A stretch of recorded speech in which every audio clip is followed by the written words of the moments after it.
What's going on, guys? It's your boy Scrub here, back again with another video. Hope you guys are having a great day. I know I am. Today I've got a compilation of some story times going on for you guys. You guys tend to really love when I make these like super long videos, so I figured I'd throw some of my favorite story times of the year into a compilation for you guys. So sit back, relax, and enjoy. And don't worry, 12 Days of Scrubs will still happen this year. Either way, it's definitely still a better fight than whatever Jake Paul's doing next, so I figured I would share it with you guys. So without further ado, let's get into it. Alright, so this takes place in this dude's first college English class. And whenever you're doing like your core classes at college, you know, English, basic level math, all that, the class sizes are absolutely massive. Like once you're into your more specialized classes, it's different, but they will definitely cram like as many people possible into a beginner English class in college. For example, this dude's class had like well over 150 students, you know, and if you consider the fact that this is definitely not the English teacher's only class, it's super possible that the professor in this class had well over like 1,000 students total. And obviously, if you have 1,000 students, there's just no way that you're going to be able to like memorize all of them, know all their names, remember all their faces. It's just unrealistic. That's a crap ton of people for this teacher supposedly to like learn everything about in one sweep. Anyways, about 2 months into class, it's a pretty normal lesson. The teacher is just kind of at the bottom of the auditorium doing what he's got to do, teaching them about English, when some dude just kind of stands up. And the dude was seated in the middle of the auditorium, so he's just kind of standing there, and at first everyone just kind of tries to ignore him. Even the teacher just goes about teaching the lesson, being like, you know, maybe he's got to stretch his legs or something. I don't know what's going on, but the dude is standing there for about 5 minutes straight. And it gets to the point where even the teacher can't ignore it, and he's like, hey, can I ask you what's going on? You've been standing for a while in the middle of class. Like, is there an issue? You know, what's going on? And the guy is like, I have a question about an assignment that I had turned in earlier. Can I ask you about it? And obviously the teacher is a little bit confused because it's like literally the middle of class and he's in the middle of teaching. So he looks at the guy and he's like, yeah, of course you can ask a question, but can you just please wait until the end of class? Like, it's just not really the time to do this right now. So if you can wait till the end of class, I'll help you, but I'd appreciate it if you just like sat down. And the guy, for whatever reason, is really offended by being told to sit down and wait till the end of class, because he's like, no, I won't wait till the end of class. I want to take care of it now. And I'm just not understanding what could have possibly been going through this dude's head, because like, it's just very obviously not the time to do this. It's the middle of class. He's in the middle of teaching, so you're gonna stand up right now, demand he answer your question, interrupt everyone else's class time, cut your class short, when he's saying he's willing to help you if you just wait till the end of class. Like, now you're just gonna go out of your way to piss off everybody, but whatever, that's what he goes with. And so the teacher stares at him for a second and then asks him a pretty good question, you know? He says, is it really more important for me to answer and deal with your question right now than it is to keep teaching the other 162 students in class what they're paying me to teach them? Like, listen, man, even if you think your assignment's the most important one in the planet, there's like 160 other people in this class that are also paying this dude the same amount of money, and I'm sure they don't want to spend their class time listening to him help you with your problems. And I think it's a pretty fair question, you know. I just don't understand what he's thinking. There's no issue with asking about the assignment, right? I get it. You gotta ask questions if you don't understand it. If you have questions, do what you gotta do. But there's a time and a place to ask questions, and right in the middle of class is definitely not the time or the place. But the dude is still just standing there and just like not really saying anything, and he goes, no, it's not that it's more important than everyone else in class. I just want it to be taken care of now. And obviously at this point, the teacher is starting to get annoyed. Like, he's tried to calmly explain why this can't be taken care of right now, so he just kind of snaps at the guy and says, dude, seriously, just wait until the end of class. Which, listen, I don't think that's that bad, even if that's considered snapping. Just saying like, dude, please wait till the end of class, in my opinion, is pretty normal. It's what I would have said in this situation. But you would have thought that this professor just called this dude a tube sock full of poop based on his reaction to being told, dude, just wait till the end of class. He starts screaming that, you know, he better be addressed by his name. He doesn't want to be disrespected by being called dude, which I didn't realize dude was like an insanely disrespectful thing to call someone. Maybe it's just because, you know, I talk like an idiot or something, but I thought it was perfectly okay to call somebody dude. I didn't think saying dude wait until the end of class was like mean. If anything, I feel like it's a nice thing to say. He could be like, yo moron, please shut up, but no, he said dude, just wait till the end of class. Anyways, the professor at that point laughs a little bit about just how absurd this entire situation was and said that he didn't know the guy's name even if he wanted to call him by his name. Which, once again, is probably just a true fact. I mean, it's 2 months into class. This dude's probably got like well over 1,000 students. There's 160 other people in your class. He probably doesn't know your name, and I don't think that's like a disrespectful thing. I don't think that's him trying to poop on your parade. Let's just be honest. If you had 1,000 students every year, eventually you'd probably stop learning all their names, because what? You're just going to learn another 1,000 names in 6 months anyways. But now the dude is just freaking out about the fact that the teacher admitted he doesn't know his name, and he starts going off about how obviously he's a horrible educator if he's not even going to take the time to learn all of his students' names. And listen, I think that could kind of be an argument if this is like an elementary school teacher, right? Like, you're not going to learn these kids' names. This is a college professor. Does it really matter if he knows your name? Like, as long as you pass the class, you're an adult. Why does it bug you so much that he doesn't know your name? Just pass the class. Like I said, the guy has 1,000 students. Him not knowing your name isn't like a personal insult. He's not saying you're irrelevant and not worth knowing. He's just saying that he doesn't know everyone's name because there's a lot of people.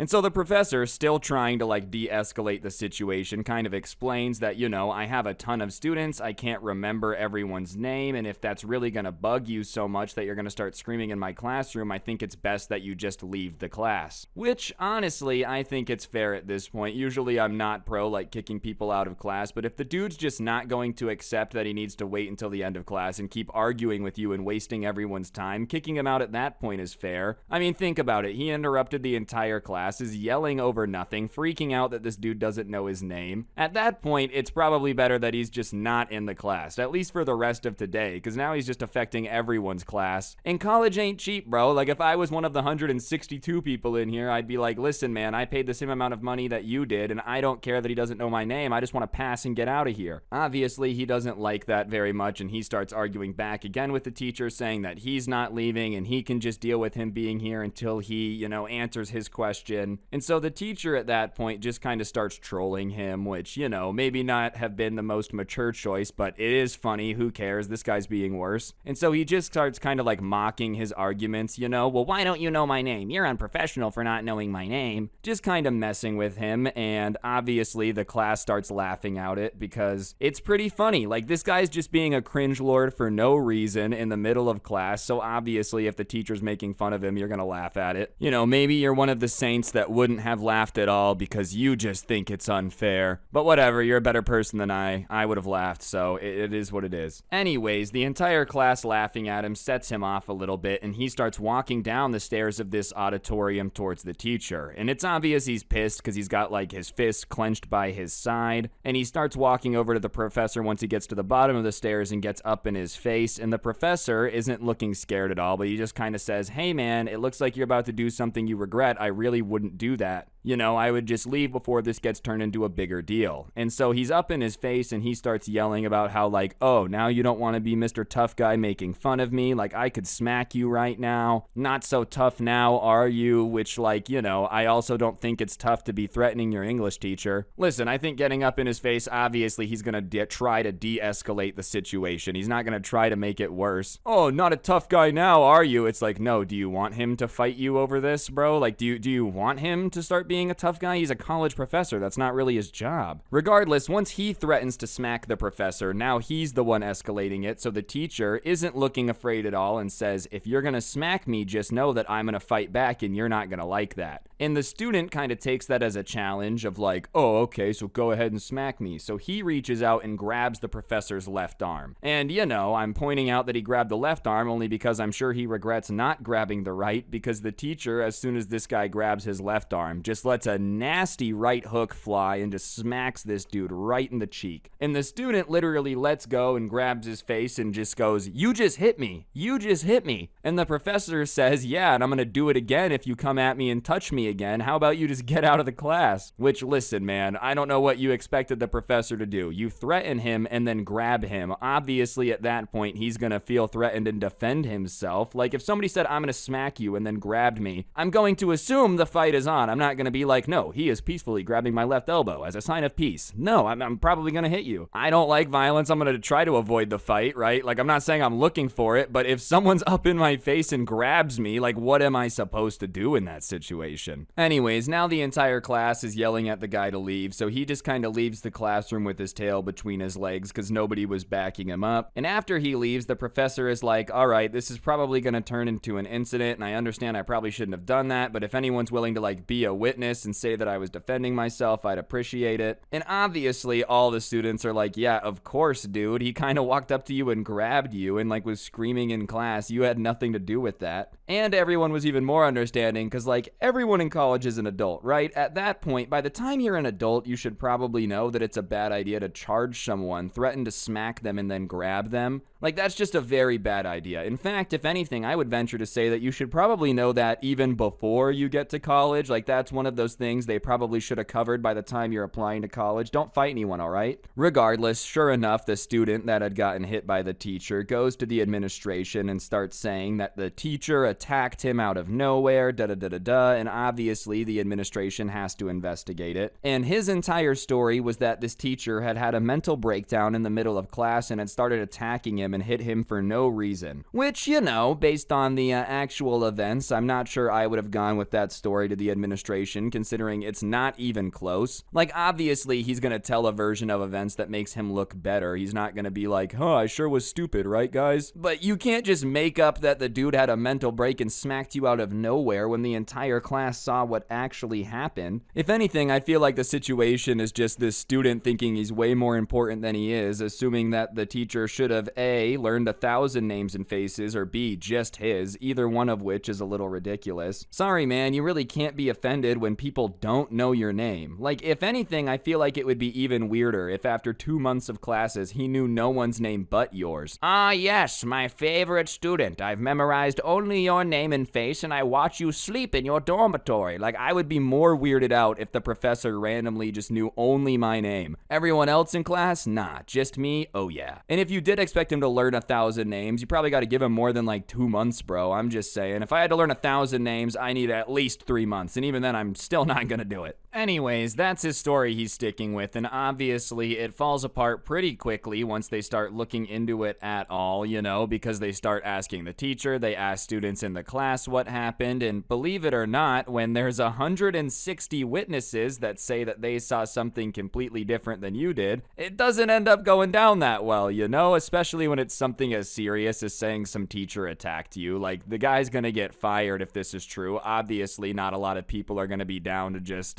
roll with it, especially when that's just not even close to what happened, you know. Oh, you don't understand, he randomly attacked me, leaving out the part where he just stood up in the middle of class and then proceeded to start arguing with the teacher over something the teacher knew nothing about. Conveniently leave that out. And even then, bro, let's say that, like, you know, they bring him in and they start asking him, why is the entire class saying that you started it and grabbed the teacher and that's why he hit you? There's really no explanation. What is he gonna go with? That all 165 people in the class are conspiring against him in one big conspiracy? You know, you've heard of the Kennedy assassination and how many people have shut up on that. How do you not know that everyone in the class is against me right now and the professor's just paying them off so they can join NASA? Like, just going off this crazy list of how everything worked out perfectly for everyone to turn against him at one time. I'm not gonna lie, I'm gonna assume that the professor ended up getting a stern talking to, just because obviously smacking kids is never a good idea. Not that he was actually a kid, but I'm sure they weren't thrilled. But at the same time, like, it is basically self-defense, man. I don't know what you expect him to do. A student walks up to him, threatens him, say he's going to hit him, and then grabs him. Obviously, he's gonna have to, like, defend himself at that point. Regardless, even though there was probably a stern talking to, he didn't end up getting fired because he was still their professor after that. The student, on the other hand, was never seen in that class again, and he never saw him around campus either, the person who sent this in to me. But I'll be honest, after that, I feel like your only option is to transfer. Like, if you lose it in class and a professor smacks you, you gotta just change schools. In fact, if anything, I probably wouldn't even stop at schools. You might as well just go ahead and change states at that point, move to the South, start faking a southern accent and deny anything about who you were. One day you're going to be in a bar, people are going to start talking about, oh, those college professors sure are pansies or something. And you're going to be like, well, I tell you what, those college professors sure can pack a punch. One time, one of them knocked me out in one swing. I was so flabbergasted I had to move down south and fake an accent. Anyways, other than that, the teacher did become a little bit of a legend around that school, but I mean, how could he not be, dude? He one-shotted somebody half his age while wearing a suit. I gotta get the number to this teacher's tailor. He's got some movement in there, being able to swing in a suit isn't easy. Probably went to the same dude that James Bond went to just to make sure that he had the elite protection, but also movement to defend himself. I probably would have just walked up to the dude and started asking him to teach me karate lessons. Regardless, I guess the moral of the story on this one is to not fight your teacher, but I've got a 95% feeling that all of you already knew that, and if you didn't know that, I don't know what to tell you. I don't really think any YouTube video or anyone telling you anything's gonna work out if you think fighting your teacher is still a good idea. Alright, so like I said, a subscriber sent this in to me, and all they said at the top of the message was that, Minecraft Kid stole my phone, and immediately I was interested, alright? Because Minecraft Kid in the title tends to bang for me, and on top of that, it's always weird to me when people steal a phone, right? I guess I could understand stealing the new iPhone or whatever, I still don't really get it. But to me, stealing someone's phone is just bizarre because chances are you have your own phone and now you just hold this thing with all their memories on it. Are you really the type of person to delete all that and just go sell it? Maybe you are. Hey, I'm not here to tell you that you shouldn't do that. I'm just saying that's not my vibe. Anyways, basically the person who sent this in to me volunteers to tutor some middle schoolers every week so that way he can say he did community service and put it on his college application. I'm sure he tells them that he does it because education or whatever, but he was very honest with me about yeah, I kind of do this so that way I can put it on my application, and usually it's not too bad. However, in this particular tutor group, there was one insanely spoiled kid who just literally never listened, made it way harder to do his job as the tutor. And on top of that, it was especially annoying because it's not like he's getting paid to deal with this, right? It's one thing, I'm sure, if you're a babysitter or whatever and you're at least getting the bag to deal with something difficult. But he was just really having to tell Minecraft Kid to stop screaming for literally free. I'm not even sure why this kid came to tutoring in the first place, but he would literally show up and the entire time sit there and play Minecraft on his iPad. He wouldn't pay attention to what anyone said. He wouldn't do any other practice problems. He wouldn't talk to them about school. It was almost like his parents were just using this tutoring as a free babysitting service. They were like, yeah, you don't really have to do what they tell you to do there as long as they watch you. And he would literally just sit there and play games the entire time. And regardless of whether or not he paid attention, every week without a fail, at tutoring, Minecraft Kid would be there just loudly playing Minecraft on an iPad. And what's really crazy about that to me is Minecraft is probably one of those games that you literally can play silently, you don't have to make a peep. But somehow this kid in his infinite wisdom would show up to tutoring, not pay any attention, interrupt the class because he's playing Minecraft and just be screaming at it. Every now and then, probably every 10 minutes or so, he would just scream something out loud at the game, no matter what it was, Sometimes it's creeper. Sometimes it's oh my god, I found diamonds. But either way, whenever you're trying to teach a bunch of people math and then you have one kid in the corner screaming about diamonds and creepers, it puts a damper on the whole thing. Listen, man, no tutor has the ability to make math look more interesting than Minecraft. That's just a hard sell. So, if you don't want to be at tutoring, that's fair, but don't come here with your iPad and interrupt it for everybody else and make everybody's life harder when they're volunteering their time to try to help. Anyways, all these other kids are kind of annoyed with it, distracted but annoyed with it because they're volunteering there after school time to be at tutoring to try to get their grades up. It's not like anyone likes being at school longer than they have to be. I highly doubt anyone's hyped to be at tutoring, but on top of not being hyped to be at tutoring, you just have some kids screaming and you're sitting there I'm just trying to study some pre-algebra, man. Can you calm down? Anyways, the subscriber that sent this to me and Minecraft Kid didn't really get along because he had a problem with anyone who told him to do anything. So he would scream, tell him to get off the iPad or whatever, and the kid's response would be screaming. He would tell him to get off the iPad and do some work, and he would be like, you're an idiot. I don't have to listen to anything you say. And so they just kind of didn't really get along because the kid didn't have the ability to respectfully disagree with anyone. This spoiled kid, someone would tell him something reasonable. Like I said, the subscriber would say something like, hey, please get off the iPad and focus. And instead of just being like, no, sir, I prefer to just play the iPad, I don't really need tutoring in this subject, he would take it as a challenge, an insult. To me, someone saying, hey, please get off the iPad and focus isn't an insult. It's not them challenging to fight you, right? It's not the 1800s where you and your homeboy are like, shall we duel? Go out into the backyard, take 20 paces, and kill one. It's a pretty reasonable request to be like, hey, can you stop screaming at Minecraft? But Minecraft kid's response would be like, you're not my dad, I don't have to listen to you, you absolute moron. I don't know who you think you are to tell me what I can and can't do, but it's not school anymore and you're not a teacher, so I don't actually have to listen to anything you say, you absolute idiot. Which, to me, is kind of ballsy to be calling people stupid that much when, all these arguments are taking place in tutoring. I'm not sitting here and saying there's anything wrong with that. If you don't understand a subject, it's probably the best way to understand it. If you want to get your grades up, probably an effective way to do it. That being said, I feel like you've got to have a little bit of self-awareness to realize that calling the person teaching you stuff stupid is a little bit ironic, right? You're an absolute buffoon, an idiot. It's like you're the person who shows up every week to learn stuff from me. If you really think I'm that stupid, then that also means you're stupid for listening to me.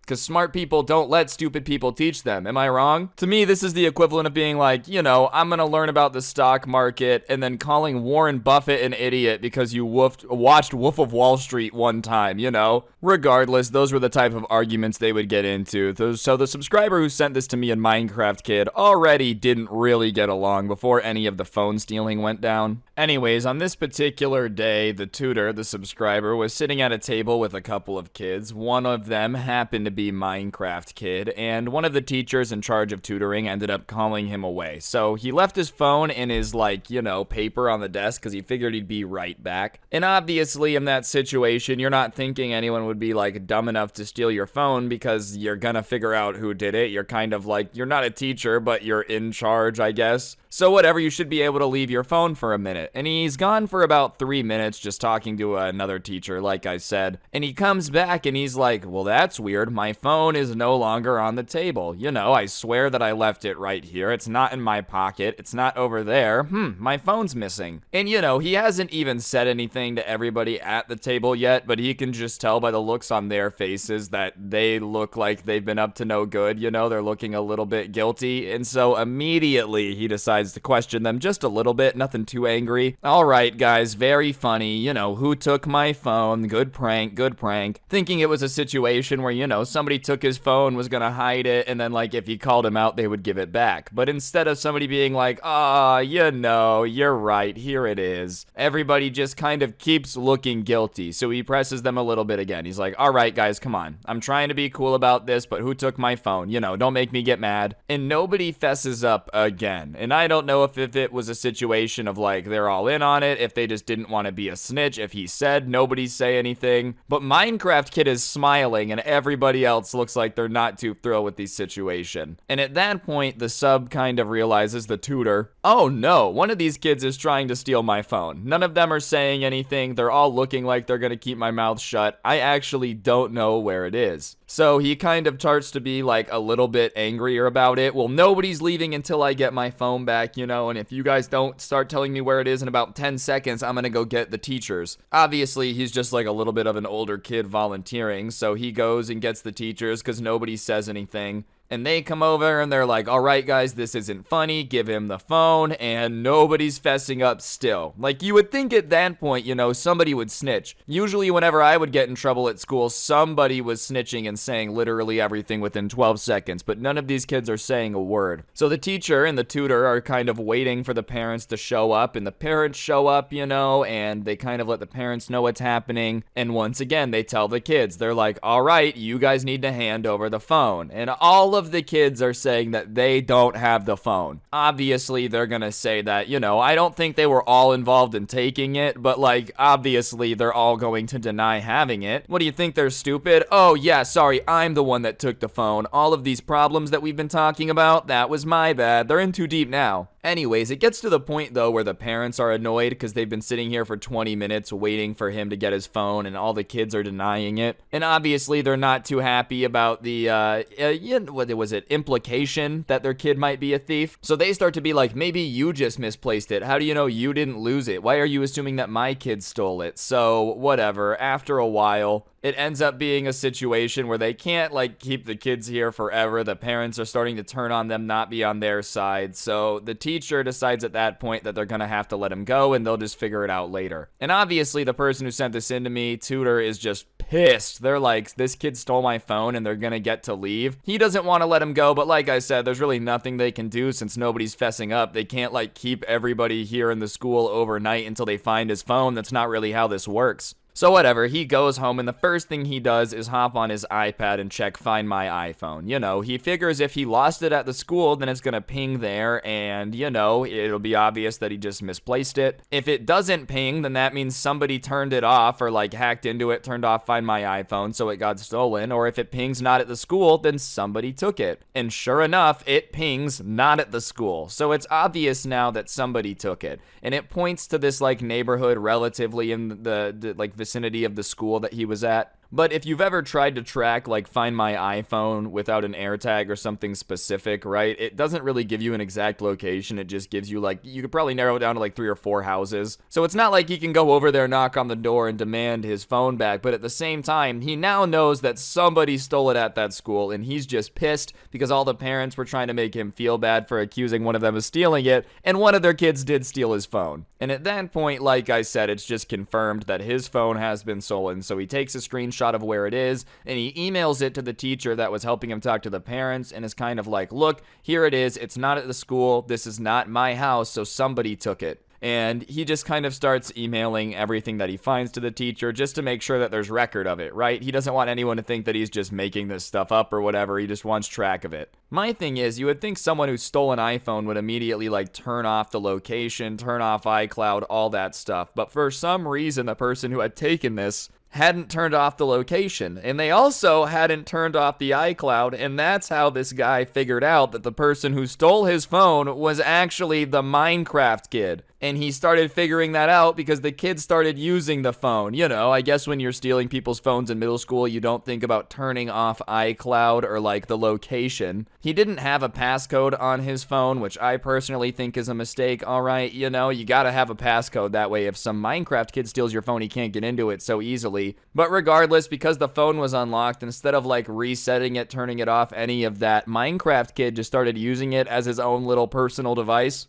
That's hilarious to me, dude. You'd think by middle school you would at least be smart enough to realize that, like, I don't know, stealing someone's phone and using it like your own is going to backfire. But over the course of, like, the next couple hours, the camera roll slowly fills up with, like, selfies of the Minecraft kid. He's got his iCloud linked, so, like, all the photos sync up. Selfies of him, you know, pictures of his dog. He's screenshotting memes, basically just incriminating himself as the person who is 100% on his iPhone, because on his iPad, everything is popping up. So it's 100% him. And along with that, dude starts coming in screenshots of like his Minecraft world that he had started working on, you know, diamonds he found, obnoxious memes. And the everything that he's like getting on his iCloud, he's screenshotting, adding to that email chain so that way he has all the proof. And he's getting more and more pissed off as he's watching this, you know, because the kid is literally like screenshotting YouTube videos, playing Minecraft on his phone that he stole. So whatever, the next day he gets an email back from the teacher who is kind of like, wow, all right, give me a second to look at this. He had sent a bunch of different emails with evidence in it. So the teacher takes a little bit to look at everything and they're emailing back and forth. And at first the teacher doesn't want to admit that the kid stole it. They're like, well, I don't know, maybe something is up here, like maybe there's just a glitch or something. But as they continue to look through the emails and more of the evidence starts to add up, they come to the obvious conclusion, which is obviously this kid had something to do with stealing the iPhone. But the teacher, you know, does the very bizarre request of asking if it's okay that they get his phone back during the next tutoring session. And those were once a week. Obviously, it had been pretty close to when all this is going down. He didn't want to wait a week to not have his phone. But the teacher that he's emailing back and forth with is pretty insistent. You know, no, trust me. If we can just wait till the next tutoring session, I'd really appreciate it. The timing would just work out better. And obviously, the subscriber subscriber who sent this in is like, no, I want my phone back today. Like, I know this kid stole it. I'm not going to let him just keep using my phone. But the teacher says that she doesn't want to involve the administration because, you know, if there's all this drama and all this trouble about this tutoring group, they'll probably just get rid of it. And she doesn't want to get rid of the tutoring for all the kids just because this one kid stole a phone. And so he's kind of like, all right, fair enough, you know, fine. I really don't want to. I really don't want to, but I will wait. Honestly, I probably would have just like demanded I get it back that day. Call me horrible for that, dude, but I would have wanted my phone back right away. I'm not about to just let him be running around with my phone for a week. On the bright side, it would give you more time to collect in a bunch of evidence, but you know, I want my phone back. What am I supposed to do? Be walking around with an iPad in my pocket? Like, if this guy is using his iPad to gather evidence, dude, is he really walking around? Oh, hey, I gotta text my mom back. Pulls off his backpack and, like, you know what I mean? Has to whip the iPad out of the laptop sleeve to text somebody back real quick. No, thank you, dude. I would prefer not to wait for my stuff back. I don't care that the kid would get in trouble for it. That's kind of the whole point. You stole my phone. I don't feel bad about that. Anyways, like I said, somehow he gets talked into waiting until the end of the week, so that's what he does. However, tutoring day comes and, you know, he's ready to rock and roll. He wants his phone back, as any of us would. He's not about to just let Minecraft kids steal his phone and run away with it into, you know, the wilderness, never to be seen again. Gonna have to comp himself a new device. No, thank you. He's trying to get that thing back, bro. New iPhones ain't cheap. Anyways, the entire tutoring session, he's just kind of giving him dirty looks. And then finally, after the tutoring session, the teacher pulls Minecraft Kid aside and the subscriber, and they kind of confront him with this information. You know, they're like, look, you need to give him the phone back now. You know, if you don't, we're going to get your parents involved. I'm going to assume that you don't want that to happen. So if you want this to stay between us and your parents not to get involved, then this is your one chance to give us the phone and you can just avoid the rest of this. And I'm gonna say, bro, this kid had to have been spoiled because instead of deciding that that was the point to, you know, give the phone back, he decides to have just, like, go ahead and deny the entire thing, which in my mind means he has to think his parents are crazy enough to back him up here, right? Like, everybody knows he took it. They have selfies of him, screenshots of his Minecraft world, and even then, this is your one chance to, you know, give us the phone and just avoid getting in trouble. I don't have your phone. I don't know what to talk about. So, whatever. They're kind of in shock that he denies it simply because they thought the evidence that they had was, like, immensely overwhelming, which it was. But once again, the kid just kind of denies it and they don't know what to do. So the teacher and the subscriber start to be like, come on, man, really look at the evidence here. Come on, look at it and tell me that you're gonna stick to denial. And he pulls out his iPad and starts to be like, here's selfies that you took on the device. Here's screenshots of your Minecraft world. Here's a picture of your dog. Like, here's all these things that ended up on this iPad because it's linked to that phone. We know you have the phone, just admit it. And now he starts to twist it, dude. He's like, no, actually, you took those photos from Instagram and that's not my Minecraft world. You just Googled Minecraft world and took the first screenshot. You've always hated me. You're just trying to get me in trouble. And so they start trying to, like, have an argument, you know, and finally the subscriber thinks of something and he says, all right, you said that you don't have it, right? And he's like, yes, I didn't steal your phone. So if I track it right now, it won't be at the school because it wasn't earlier. So unless you brought it back, you know, why would it still be here? Everyone else is gone. And at that point, the kid's eyes get all wide. He pulls out the iPad, pulls up Find My Phone, and sure enough, the device is back at the school. So at that point, it's obvious that he literally has it on him. You know, how else is the phone back at the school? Tutoring is after school, so if there was a bunch of, like, other kids that had stolen his phone, they wouldn't be here unless they were also a part of the group. On top of it, you know, what are the odds that somebody else in tutoring steals his phone, takes a bunch of screenshots of him that he knows are going to go to the iPad's iCloud account? Those photos are going to get checked so that way he can frame him for stealing the phone. He just wants his phone back, you know, so even if you frame him and he doesn't have the phone, it doesn't actually get you out of trouble. And at that point, he realizes he's in too deep and just decides to keep playing dumb, pretending that there's nothing he knows about the magic phone. And at that point, his dad is pretty close to getting him. So they're like, all right, dude, well, we're going to talk to your parent when he gets here, you know, and we're going to let him know everything, just so you know. And the kid kind of seems confident that he's going to get out of it. Whatever, the dad comes in to pick up his kid, and the teacher and the subscriber go to tell him everything that happened. And they're explaining everything,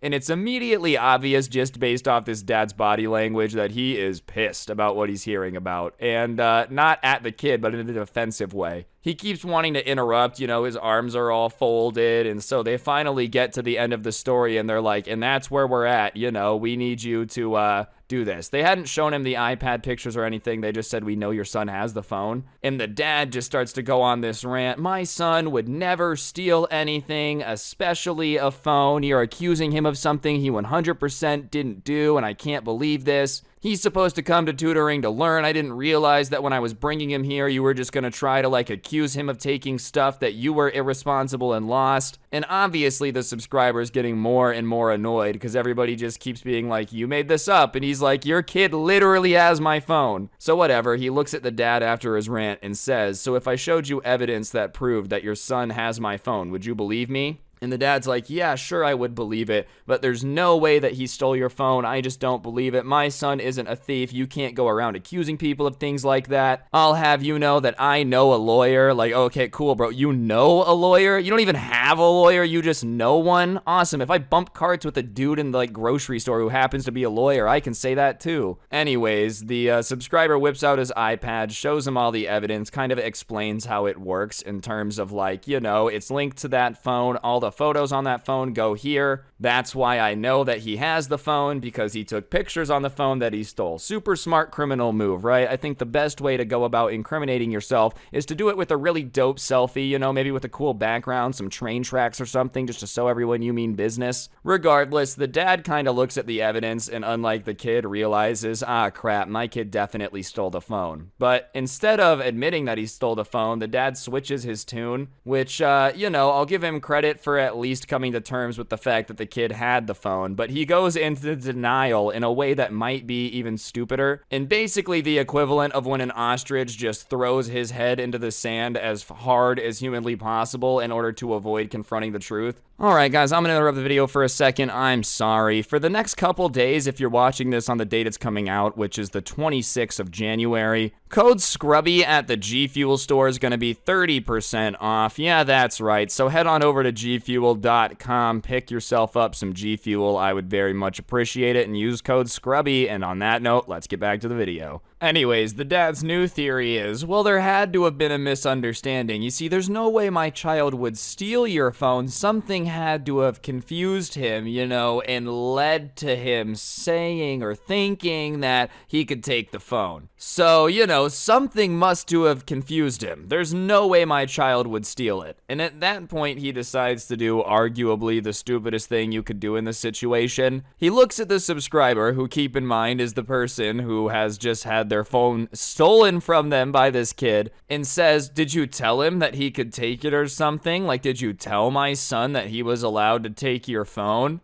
No, obviously not, you idiot. Like, what type of stupid question is that? You know, he doesn't even have to answer for that, like, answer to be obvious. No one should have to say anything for the answer to that question to, like, make very, very clear sense to you. Let's put this in perspective, bro. This guy, this random dude, told your kid to steal his phone and take it home, right? And then after he told your son to steal his phone, he got really, really mad about it. And instead of asking for his phone back or anything, decided to accuse him of stealing it, planted a bunch of evidence that would make your son look like he stole it, and then waited a week to pull you aside and get your kid in trouble. Yeah, man, makes total sense, dude. Makes total sense to me. I don't know about y'all, but I feel like on a daily basis I end up running into somebody trying to hand out a $1,000 iPhone. Like, no, man, it's not Halloween. I won't take your free technology. Ugh, aren't those people the worst? Those people running around. Take a phone, take a phone. Does he think Mr. Beast is his kid's tutor, dude? Like, I just really don't understand why in the world you would think that somebody would just be walking around handing out expensive pieces of technology for no reason. Especially then getting mad about it. Like, you'd think that person would be probably one of the most generous people to ever exist. In my mind, this is like equally as dumb as those people every Halloween, you know? Make sure people aren't handing edibles out to your kids. People are trying to drug your kids. No one's giving edibles to your kid, bro. I promise you. Like, I really do promise you, nobody's sitting there looking at their edibles. I'm gonna give this out for Halloween. No one's doing that for free. Oh, did you tell your kid to steal my phone? Like, obviously not. Anyways, though, the subscriber at that point is like, no, I did not tell your kid to take my phone. Regardless of whether or not you think he's capable of stealing or whatever, can you just make him give it back to me? At this point, I don't care. I just want my phone back. Which, fair enough, you know, I'm sure at this point the frustration, I mean, I'm not even the person who got my phone stolen and I'm frustrated. So in order to keep his cool, I'm sure he's just like, give me the phone before I become a volcano and just end up going crazy. Anyways, the dad at that point, though, just isn't going to let it slide. He's like, look, whatever. Whether or not you think your son stole doesn't matter. Just get my phone back. Well, I don't want to accuse my son of being a thief. So if we're going to make him give the phone back, then I want to go under the guise that it was an accident. I'm not going to accuse him of stealing anything. Do you understand? Are you mature enough to handle that? And at that point, like I said, he just ends up losing it. He's not able to hold it together. But let's be honest, that level of condescension, can you handle that? So his response is just, well, I can handle that if you can handle the fact that your child is a thief that stole my phone. Now, how about you be an adult? I know that's very difficult for you. It seems hard. And go over there and tell your kid to give back the phone that he stole, okay? Hey, all in all, pretty snappy response. Fair enough, dude. Like, I would have lost it a lot sooner. The fact that he made it this long, I'm gonna have to give him credit for having the patience of, I don't know, something with a lot of patience. Anyways, the dad's reply, my son is not a thief. And at that point, the kid walks around the corner. He'd probably been standing there for a while listening to the conversation. I'll be honest, you know, just kind of making sure that things didn't get out of control. Anyways, he walks around the corner and he's looking a little sheepish, you know, like he's up to no good, and he just so happens to have magically found the device, right? He comes around the corner and he says, hey, I just found this phone randomly in the lunchroom. I don't know, it was on the floor. Is it yours? Yeah, that's right. Suddenly the phone reappeared. It'd just been sitting on the floor of the lunchroom for a week. People have been going to and from school using the lunchroom. Nobody else picked it up. Nope, it magically did not move for a week being on the floor. Yeah, sure, whatever though, he's getting his phone back, I guess, right? But the dad just won't let it slide. At that point, he decides to believe that stupid story. See, he didn't steal it. You were just irresponsible and left your phone at the table for a week. See, you need to apologize to my son for insinuating that he would ever steal. That's not the type of person he is. The fact that you would play off your irresponsibility to be my son's fault is truly disgusting, you know. Dude, how are you believing this story and an adult? Like, you think the phone really sat on the floor of the lunchroom for a week and nobody else saw it until now? I think your kid was smart enough to be spying on this conversation, realized he's screwed, and that his dad was about to look really, really stupid and get mad at him too. Not only is he in trouble for stealing the phone, dad's gonna be mad at embarrassing him too. Magically, the phone appears. Oh my goodness. Call me crazy, I can't confirm that's what happened. I've just got a very strong inkling that's probably what happened. But whatever, like I said, the subscriber at that point is just relieved to see his phone, so he walks over to the kid and he says, you know, thank you for finding the phone that you stole from me, dude. I really appreciate it. Sure, absolutely a petty comment, but I don't know. I think in this situation, any of us would be being petty, dude. Sometimes people on the internet, my goodness, I would not act this way if someone stole my device. Yeah, you say that, bro, until someone steals your phone and then tries to be like, oh, I found this. You'd be like, yeah, thanks for giving me the stuff you stole back. I guarantee you'd be a little petty too. Anyways, the dad, though, is gonna not let that slide and jumps in and is like, he did not steal it. You have absolutely no proof that he stole it. You just can't roll around telling people that they're a thief with no proof, forgetting the fact that, you know, this kid had literally been taking selfies on the phone that are getting sent to the iPad for the week. Yeah, no proof. In fact, you're such an idiot that I refuse to bring my son back for tutoring as long as you are here. You just seem so irresponsible. I don't know what type of parent would feel like their kid's education is in good hands if you're the person tutoring them. them. And he cuts the dad off. At this point, he knows it's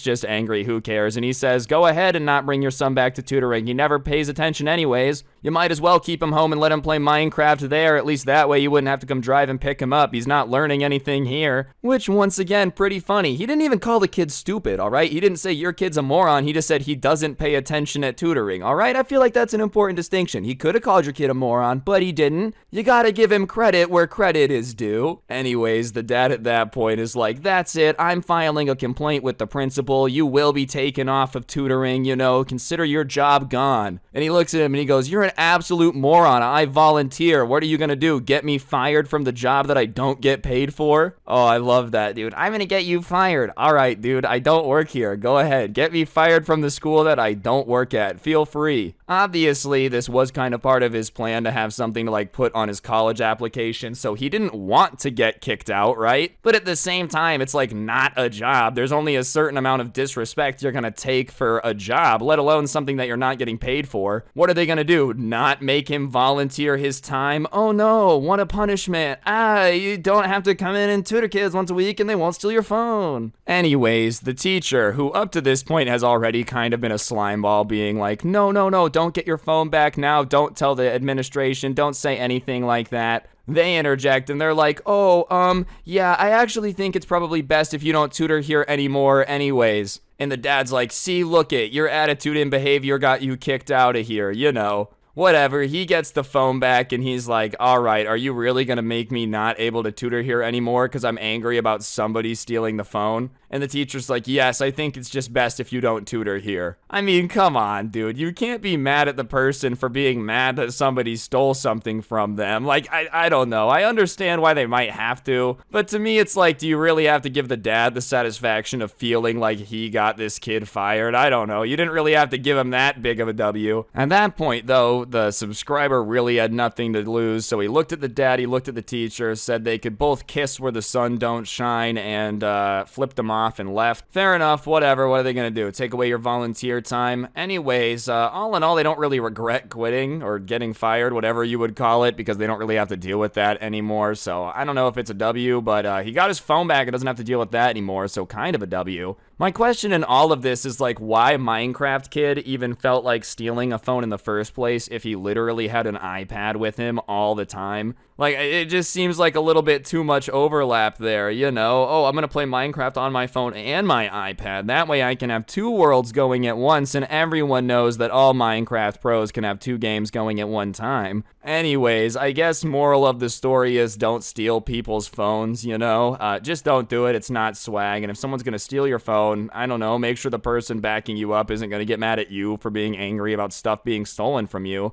Alright, so like I said, it's a story time that was sent into me by a subscriber, and basically this dude's manager was the worst boss of all time, And we're gonna call her Charlene for the rest of the story time just because it fits. It's basically a Karen-esque name, but without being Karen itself, because I think when they are the manager, it's no longer a Karen, You gotta come up with a different name for it. That being said, Charlene herself was a new manager for this dude, and he was working in a warehouse at the time. And he admits that working in a warehouse was not the most fun job in the world. It definitely wasn't something glamorous that he loved. But with the manager they had before Charlene, it wasn't that bad because he would let them put headphones in, listen to podcasts, listen to musics, whatever, go to the bathroom when they felt like it. Basically, as long as all their work got done on time and packages weren't late leaving the warehouse, they were allowed to do whatever. And obviously, in my opinion, that's the best management style. I think when people get micromanaging and over the top and start demanding that, you give them 12% of your paycheck in order to pay homage to the greatness of the manager, and they demand that you have to ask before you go to the bathroom, it's just a little much. I think if everybody can be listening to their music, their podcasts, and still getting their work done while using the bathroom without asking, everyone wins, right? And if you treat people like adults and give them responsibility, they usually can handle it pretty well. Regardless, the manager that everybody loved ended up getting promoted to an even higher position, so so they ended up switching managers. And instead of promoting somebody that had already been on the staff, they ended up just bringing over a manager from another location. So, they don't have like any experience with this new manager. They don't know the person. They just know that they're going to have a new boss. And on day one, Charlene introduces herself as her new manager and calls a meeting to talk to everybody. And she tells everyone that she had been, watching for a little bit earlier that day from the management window. And she's really not happy with a lot of the practices she's seen today, and they're truly making her sick and are no longer going to be allowed. So first thing she does is she says no more headphones, all right? She's like, the communication is being impeded by the headphones, and so because of that, we're just not allowed to wear them anymore. Which would be fair if they talked or communicated at all, but they didn't really ever do that. Basically, the way it worked is everybody had this like iPad tablet thing, and it would pop up with what they needed to move where, when it needed to be done by, and you would just kind of go and do your thing. Everybody just kind of had their jobs of what they had to do. And so for the most part, you didn't need to listen to the intercom. They didn't even have an intercom, and if you needed to reach a specific person or management needed to reach you, they could send you a message on the tablet. And everyone explained that, but she doubled down saying that there's literally no reason for anyone to want to wear headphones at work. We are here to work and earn money. We are not here to listen to music, and the fact that you want to be able to do both at the same time is just absurd. You guys need to seriously get up and start working even harder, because this is ridiculous that you expect to be paid for your hours while you're also listening to music at the same time. I don't think listening to music makes the work not be done though, they still deserve to get paid even if they're listening to music. These are the type of jobs that suck the most, listen, no one is saying that they're not gonna work hard, but if I have to pick between podcasts and silence and the noise of a warehouse, I'm gonna pick podcasts every time. I don't know, maybe I didn't realize it's so foreign to people to be able to listen to stuff and work at the same time. I feel like most people are able to do that, if anything, I feel like listening to music or a podcast while I work makes me even more focused. Did Charlene never meet someone that does better on a test with music playing? I don't know, man, I'm just not understanding how it's really gonna impede their work that much. Maybe there's an employee that just gets a little bit too passionate about the music, and instead of moving stuff around the warehouse, starts doing a flash mob dance. I can't work, there's too much music playing. They're just doing the worm in the alley. But none of these people who are working in the warehouse had ever seen that, and they're just kind of confused as to why she's so adamant that it gets banned. It just kind of feels like she's doing something to take away the little joy they have at this job. Anyways, she ends up doubling down, saying absolutely no more headphones, and everyone's like, all right, fine, you are the boss at the end of the day, we just kind of do have to do what you say. And it's a really not popular choice, and somebody says that they don't like it, and her response to one of the employees being I don't like that you're banning headphones, is to tell them, well, I'm the manager and I didn't ask what you like because I'm in charge, so it doesn't matter, and get back to work. So obviously that's just kind of the vibe off meeting one, and definitely isn't a sign that this is going to be a very, very fun person to work for. And so everybody leaves the room and goes back onto the floor and instantly starts complaining, as you do. If someone's yelling at you, taking away something fun, you're probably going to complain to your coworkers a little bit. And they're all just kind of I don't understand why she's so mad at the headphones, because we haven't even had a full day to work yet. She hasn't even seen how fast we get done. This warehouse was usually ahead of schedule on getting things done. So they just didn't understand why they were being punished when they performed better than other warehouses that were at the same company. But whatever, after some complaining, they started trying to get back to work, and everybody did get working. The only problem was time was just kind of slowly dragging on, at least to the subscriber who sent this in to me. I mean, think about it. You've been listening to music and podcasts every day, all day at work, and then all of a sudden it's banned and you just kind of have to sit and listen to silence. Obviously, time's gonna move much slower. You gotta do what you gotta do. It's your job, but it's a change. And after about 2 hours on the floor in silence, the subscriber decided that he needed to use the restroom. He was a little bit ahead of what he needed to be doing, just basically going the same speed as a normal day. And the rule always was with the old manager that as long as your work gets done on time, you can use the restroom. Why would you need to ask me? You're an adult. You know when you need to pee. I don't. Which to me kind of makes sense, right?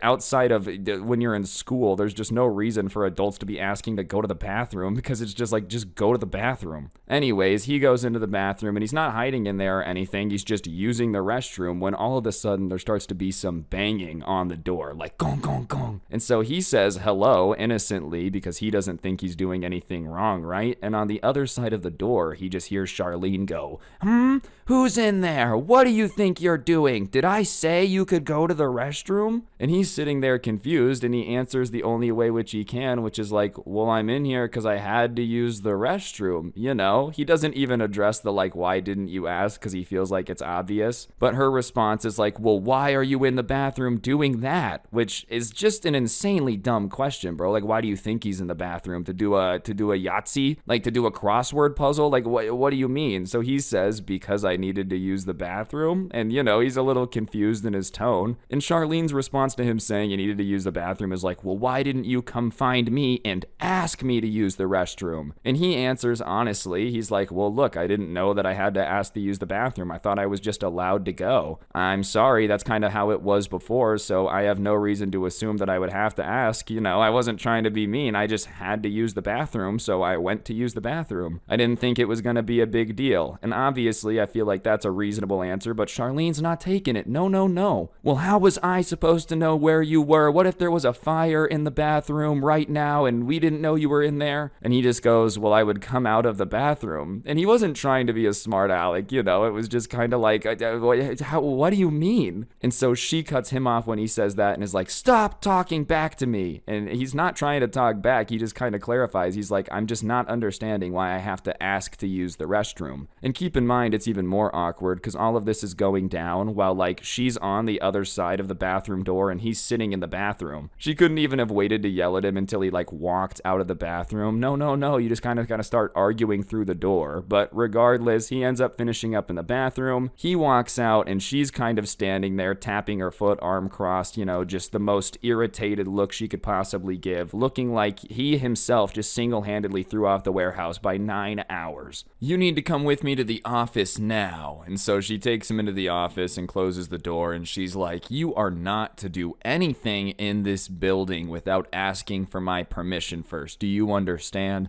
I'm talking about the bathroom. I'm talking about opening a door. I don't care what it is. You need to ask for my permission first. I'm the manager in charge of this building, and the only way this is gonna work is if you guys respect me and are willing to work with me. Honestly, that just kind of sounds like a speech from a dictator. Like, you have to ask before you open a door. And he kind of starts to explain himself like, listen, I wasn't trying to be disrespectful or disappear. We just have never had to ask to use the restroom before as long as we're ahead of schedule, so I assumed it would be the same. I understand that, you know, that's on me. I shouldn't make assumptions, but it's not gonna happen again, and I'm sorry. Which is basically like, you know, all he can really say in this situation beyond being like, this is ridiculous and I quit. And I think that in and of itself is a solid apology. You know, I personally would hate to have to ask to use the restroom, so to even apologize at all, good for you, man. I feel like that's a solid W. But regardless, it didn't seem like Charlene appreciated his apology at all. If anything, you know, she just wanted him to be like, yes, your liege, I will ask going forward. Yes, at once. You know, a little bit of an explanation as to what happened. That wasn't what she was asking for. No, no, no. She just wanted to get straight to you being wrong. That's just not good enough. I don't care if you didn't have to ask before. You do understand that I'm a new manager, right? That means that I wasn't here before. Just like being insanely condescending, explaining what new means, you know? So you need to ask for the new rules, okay? The rules that are in place now, because the old ones don't exist anymore. Now, do I need to repeat myself, or did your stupid little brain manage to hang on to that one? And listen, that just crossed the line. At that point, he's like, all right, I'm done. You know, the first day you're calling me an idiot for using the bathroom without asking and like screaming at me, calling me a moron, saying you're gonna have to repeat yourself because I'm so stupid. So he just decides to start arguing back at this point, and he's like, well, I'm just saying, if you need people to work for you that like have to ask to pee, then you clearly do want stupid employees, so you should get used to repeating yourself, because that's basically what you're gonna have to do a lot. And she's like, excuse me? And he's like, yeah, I'm just saying, if you want people who literally can't work with sound, people who can't pee on their own, people who need to ask to open a door, just like be prepared to be doing a lot of managing and repeating yourself and yelling at people. You know, I know you have more manager experience than me, but it really sounds like you want stupid employees. So consider this my 2 weeks notice. I'm out of here after that because I don't really consider myself stupid and I don't want to work for somebody that wants stupid employees. And at that point, he turned to just start walking out of the office, and Charlene wasn't too happy with that, and she's like, well, if you're giving your 2 weeks like this, then you might as well just quit. And he turns around and goes, are you sure? Like, are you sure that you want me to do that? And she's like, yeah, I think that you should quit, you moron. It's not like we need you here anyways. And at that moment, the person's like, all right,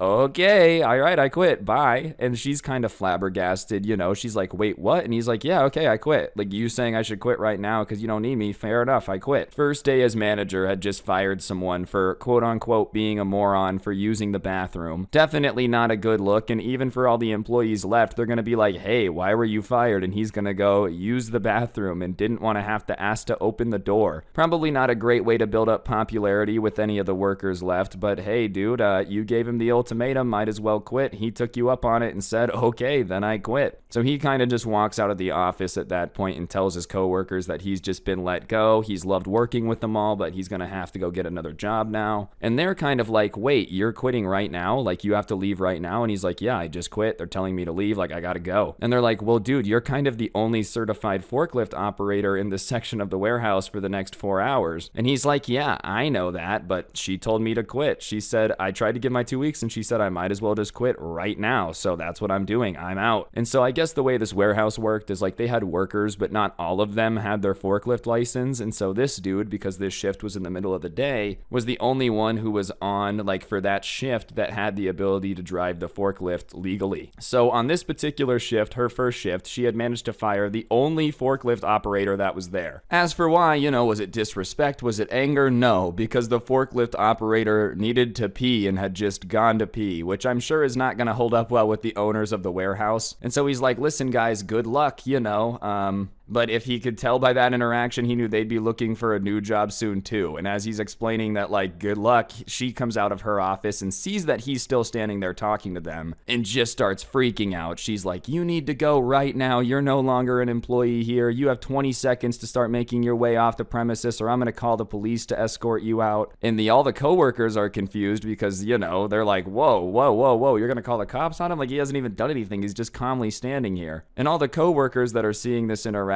start to tell her, like, he's just leaving, it's okay, there's no need to call the cops, like, it's good, there's nothing bad going on. And so then she turns on all the employees that were trying to defend him and starts being like, well, you guys are either loyal to that traitor over there, and points at him, or the company. And everyone is like, what, he's a traitor and I have to pick sides? I've always thought it's so funny when companies do this, bro. They'll be like, you need to be loyal to the company or your coworkers. I mean, I don't know, dude, like, the company's not going to be loyal to me, let's be honest. If tomorrow I got really sick and I was a liability, you'd probably fire me pretty quick. Companies aren't really loyal anymore. Why am I going to bend over backwards and, like, disown my friend because you fired him unfairly just because it's the company's choice? Maybe back in the day when companies had my back, there's a reason to do that, but let's be honest, no company's doing anything to have your back anymore. And so at that point, he just decides to walk out, though. He doesn't want to cause any more problems or drama for his coworkers. He doesn't want the cops called. He's just like, look, it's not their fault that the manager's on a power trip right now, you know. I don't want to cause any problems, and on top of that, I can just go home. Like, this is obviously all gonna blow up in their face in a little bit when they realize that they have no one to drive the forklift for the next, like, 4 hours. So whatever, I'll leave and avoid the drama. And so he gets in his car and starts his drive home, and it takes him a little bit to get home, like 25 minutes. And by the time he's getting into his driveway at home, he looks at his phone and there's like 15 missed calls from a number he doesn't recognize, along with a ton of voicemails. And so he plays voicemail number 1 and he immediately recognizes the voice as Charlene. You know, they hadn't talked a lot, but it had yelled at him enough that morning for him to instantly recognize it. But the only thing that was really funny to him is, like, the screaming, angry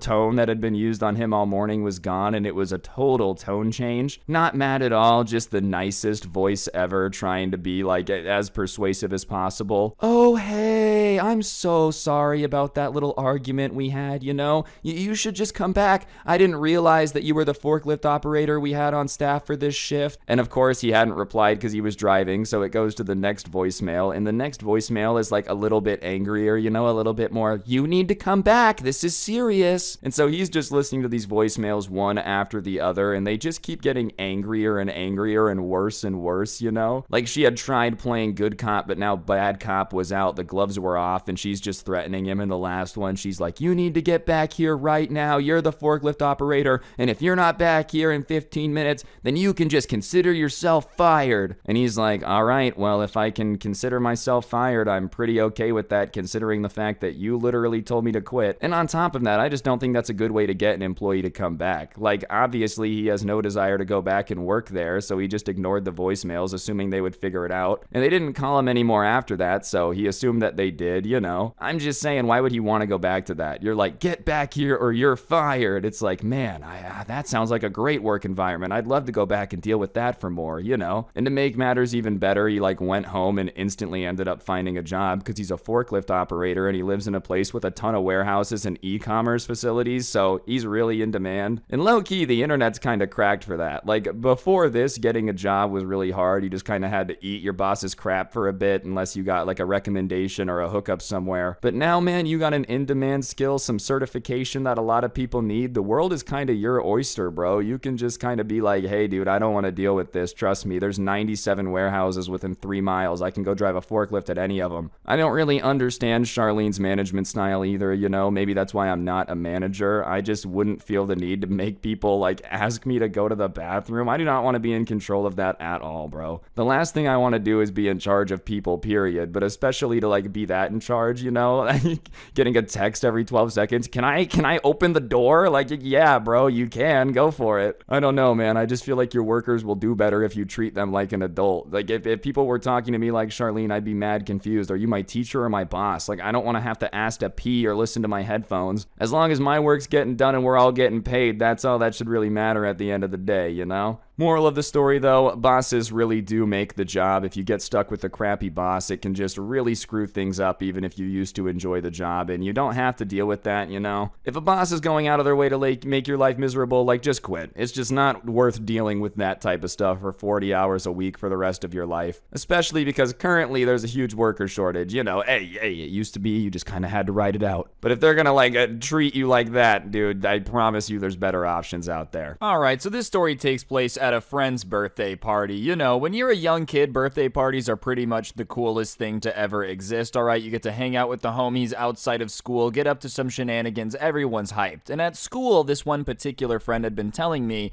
that we were gonna have a Nerf war at his birthday party, so I better come prepared. And obviously, you know, being a little kid in the 2000s, 2010s, it was very, very obvious that I was always ready for a Nerf war, bro. I just feel like everybody was. So I pull up to this dude's birthday party with my Recon CS6 ready to go, expecting it to be like a fun day of normal Nerf wars where everybody kind of blasts at each other until they're out of ammo, and then you just kind of slowly run around picking up other darts and blasting each other until everybody gets bored and it just kind of ends. You know, that was kind of what I was expecting, because that's just all the Nerf wars that I had been a part of so far. But no, I walk into this dude's house and it's obvious that that's not his plan in the slightest. You see, when I knocked on the door and walked in, his mom had answered, and when his mom answered, she just looked at me and said, "Are you ready for the war?" And I was like, yeah. She handed me a pack of 50 Nerf darts, you know, unsealed, but like 50 Nerf darts in this little ammo pack thing, and is like, all right, you're on the blue team. Hands me a blue shirt and says, your base is in the backyard. So obviously I'm a little bit confused. I know I'm a part of blue team now, and I head out into the backyard and I see a bunch of other dudes in blue shirts, including the birthday boy. So I walk up to him and I'm like, hey man, what's up? Happy birthday. And you know, just trying to like say hi to him. And as I'm explaining to him like, hey, what's up? Happy birthday. Just saying hello, he grabs me and pulls me down behind this little fort thing that the blue team was hiding behind. And he's like, are you crazy? Red team snipers could be anywhere, you know? What's wrong with you just walking up and saying happy birthday out in the open? And obviously I'm like, what are you talking about, dude? what? And like as I'm asking him what he's talking about and what does he mean by red team snipers, a Nerf dart flies and just smacks right where I was standing. And he's like, get down! And so everybody hits the deck. One dude starts to like shoot Nerf darts back in the general area it came from. And I turn around and look up, and the way his backyard was set up, there was like a balcony above the backyard. And there's a little kid in a red shirt, like our age, you know, one of the friends on the other team, with a Nerf sniper who's like running off the balcony back inside to go to their base. And at that point, I'm like, oh, okay, we're having like a Nerf war, you know. He wasn't kidding when he said that the red team had snipers watching us. Obviously, this is a little bit more intense than what I was expecting. And so I'm kind of like, all right, fill me in on what's gone on so far, what's up? And he starts to tell me that, you know, everyone was spending the night and their plan was to have an overnight Nerf war, you know. Basically, the teams right now where the bases were was going to be the entire game played the whole time. So, like, 24 hours straight of a Nerf war. Both teams had a flag in their base, I guess, and the goal was obviously to get to the other team's base and take their flag before they stole yours. A little capture the flag moment. And so I start looking around the blue base, and it becomes obvious to me that these dudes were not here to play, you know. They had literally, like, fortified our position with boxes and like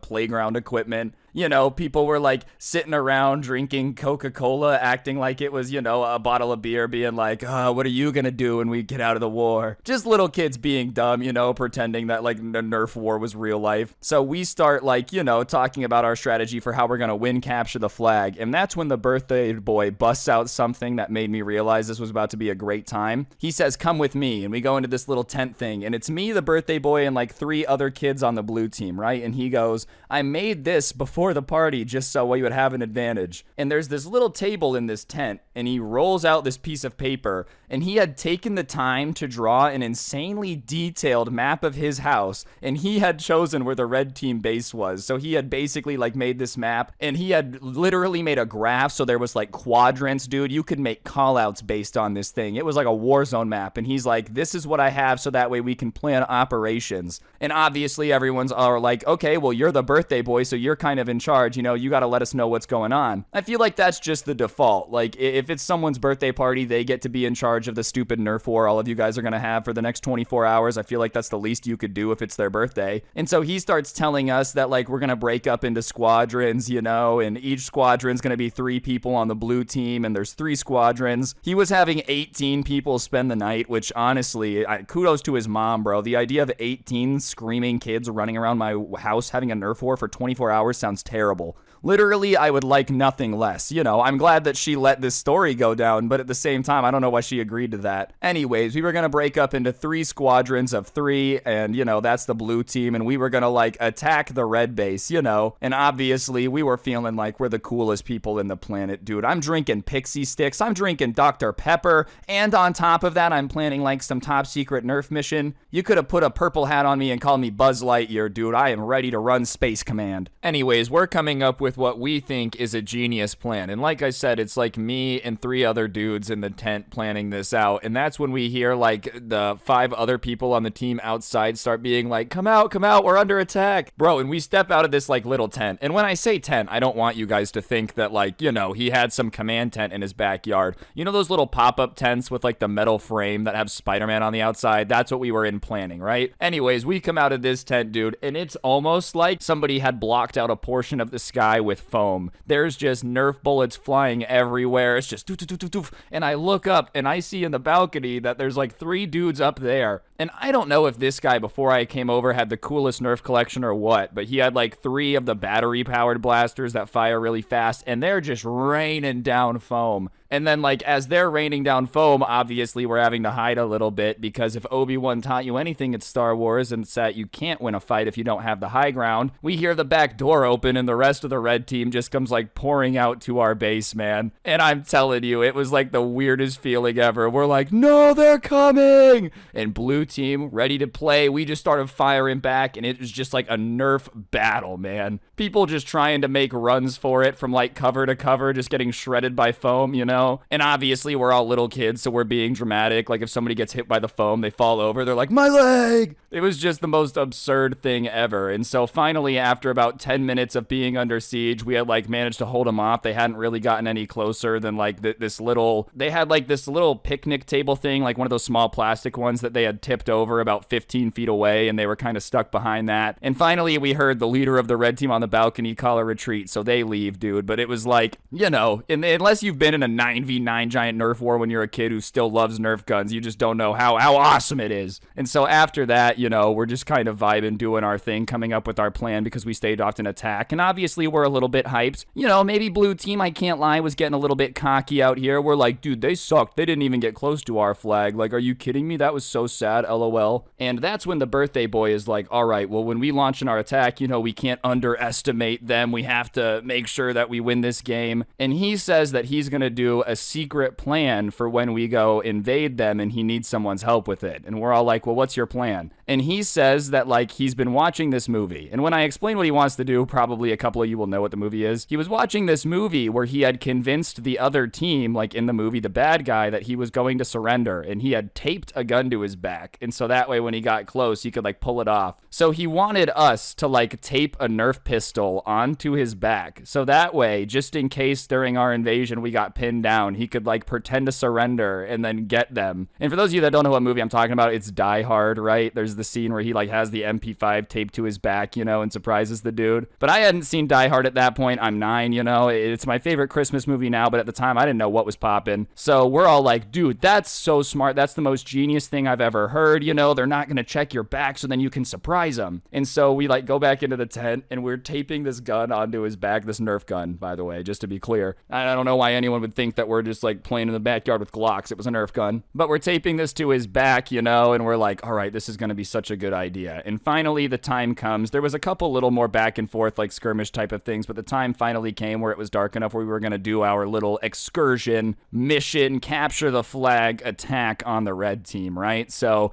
it's nighttime. We start to like creep up to the back door and we get into the house, you know, and it's not late enough for the family to be asleep or anything, but I'll never forget like creeping through this dude's living room, literally army crawling with all of our Nerf guns in a row of 9 people while his mom and dad were just like sitting on the couch watching TV. I don't know how they managed to act normal the entire time. Maybe they didn't see us, but like, you know, in our minds, we are in the middle of the most intense Nerf war of all time, dude. People are going to write books about this, maybe a YouTube video one day. And like, meanwhile, his parents are just watching Grey's Anatomy, just like, these kids are so weird. Like, why are they crawling on the floor with Nerf guns? Anyways, we're like sneaking our way through the house, and the way it worked is like to go up the stairs, you kind of had to like cover the stairs while you were going up the stairs, because the way it was set up, the stairs didn't have like any cover. There was this big balcony that overlooked the stairs, and like you were just kind of on your own. So the birthday boy like holds the corner and he tells everybody to start going up the stairs, and we're going up the stairs, and as we're going up the stairs, bro, the red team flips the light on, and I look up, and I instantly know that like, all right, my time in the Nerf war has been completed, boys. I was doing my best to be sneaky, but as I look up, I just see a Nerf gun coming over the edge of the banister on the stairs,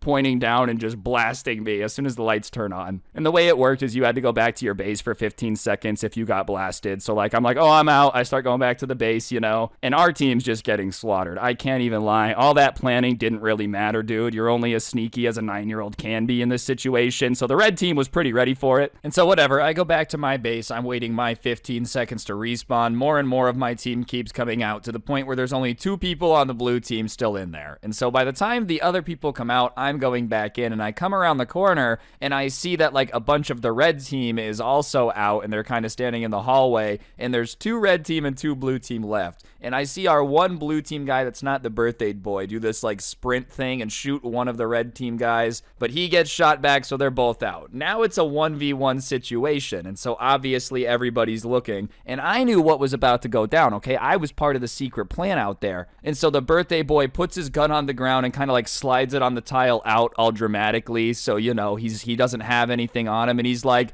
I'm out of ammo. I surrender. And the guy on the red team, being an absolute idiot, having never seen Die Hard. I mean, come on, dude. If you haven't seen Die Hard, get with the times, am I right? Is like, all right, well, come out with your hands up. Guess what? When the gun's taped to your back, buddy, you can do that. So the birthday boy comes around with his hands up, and he's like, is it all right if I come upstairs to surrender? And that should have been like the problem number one. That should have been suspect. But for some reason, the red team's like, yeah, come on up, bro. Feel free, whatever. So whatever. I'm watching our team leader get like halfway up the stairs. And when he gets halfway up, the guy on the red team is coming around. So they're both on the stairs now. And I swear, dude, like obviously it wasn't in slow motion, but little kid me swore it was cool enough to be. He just kind of like reaches into his shirt, pulls it off his back, flicks it out, and boom, boom, boom, boom, fires it, gets the red kid out. And instantly the red kid's like, did you just shoot me? And he's like, yeah, I had a Nerf gun on my back. And he just kind of walks past him, walks past all the red team that's still in the hall yet, grabs the flag and goes, thanks, guys, and starts to walk back down the stairs. Now, I think in his mind, 15 seconds is a lot longer than that because, like, at that point, the red team could come back and they're like, get back here. And the look of just, oh, did you guys see how cool that was? Look at how smooth that was. Turn into, oh, crap, they're going to get us. We have to get out of here with the flag now. And so now it's like me, him, and the two other kids that have come back in because they've waited their 15 seconds. And we're now running through the house. And about 2 seconds behind us is the rest of the red team hot on our tail, just firing foam darts the entire time. And this time we're running through the living room back past his parents, but instead of like army crawling and being all sneaky, we're just sprinting. And they're like, hey, no running in the house. And we're like, sorry. And then, you know, the rest of the squad comes after us, just still firing. And what was hilarious is the mom's like, hey, guys, B. And as she's talking, of course, the red team's just trying to get their flag back. So they're just kind of firing these Nerf bullets. A Nerf bullet just goes right into his mom's mouth. And she's like, oh my gosh. And so we're just running into the living room. We burst out the back door. And at that point, there was still a couple more of like the blue team that had gotten out in the backyard already. Like they hadn't walked back inside yet. And we're like, start shooting, start shooting. And they're like, what? And they see us with the flag running. So they just start shooting kind of like over our heads a little bit. We're kind of ducking down. And obviously, you know, I'm sure it looked really lame. Like if you were a real person standing there watching this probably looks stupid. It's a bunch of little kids running with a flag that doesn't mean anything. But in that moment, dude, I was basically felt like as James Bond as I've ever been in my entire life, dude. I'm just like seriously out here winning this incredibly strategic game of Nerf capture the flag.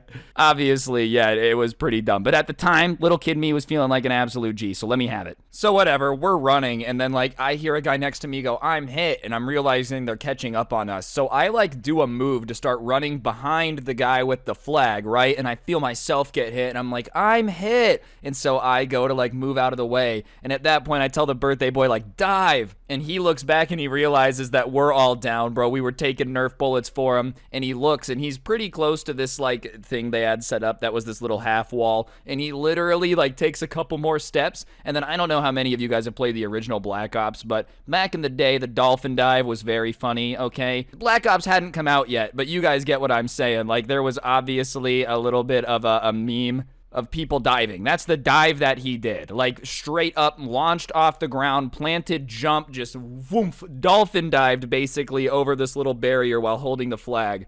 And as he's dolphin diving, there's still like Nerf bullets flying past him, dude. Anyways, he swan dives over the table and he doesn't get hit, and they hear the red team being like, go, go, go. And then, you know, he doesn't pop up and all of us are like, what's happening? And so I kind of like jumped to get a peek over the little barrier, and he's now crawling to the tent. He had to get the flag back to the tent, but he figured if he stood up, then like they were probably just going to shoot him in the back. So he's now just crawling with the flag in his hands, and everybody's just like, go, go, go. We're cheering on him, crawling as slow as possible while the red team's running over. And sure enough, he finally gets the flag into the tent, and that makes my team freak out. We're like, let's go, we win, this is awesome. But we're kind of confused because the birthday boy didn't look too thrilled, right?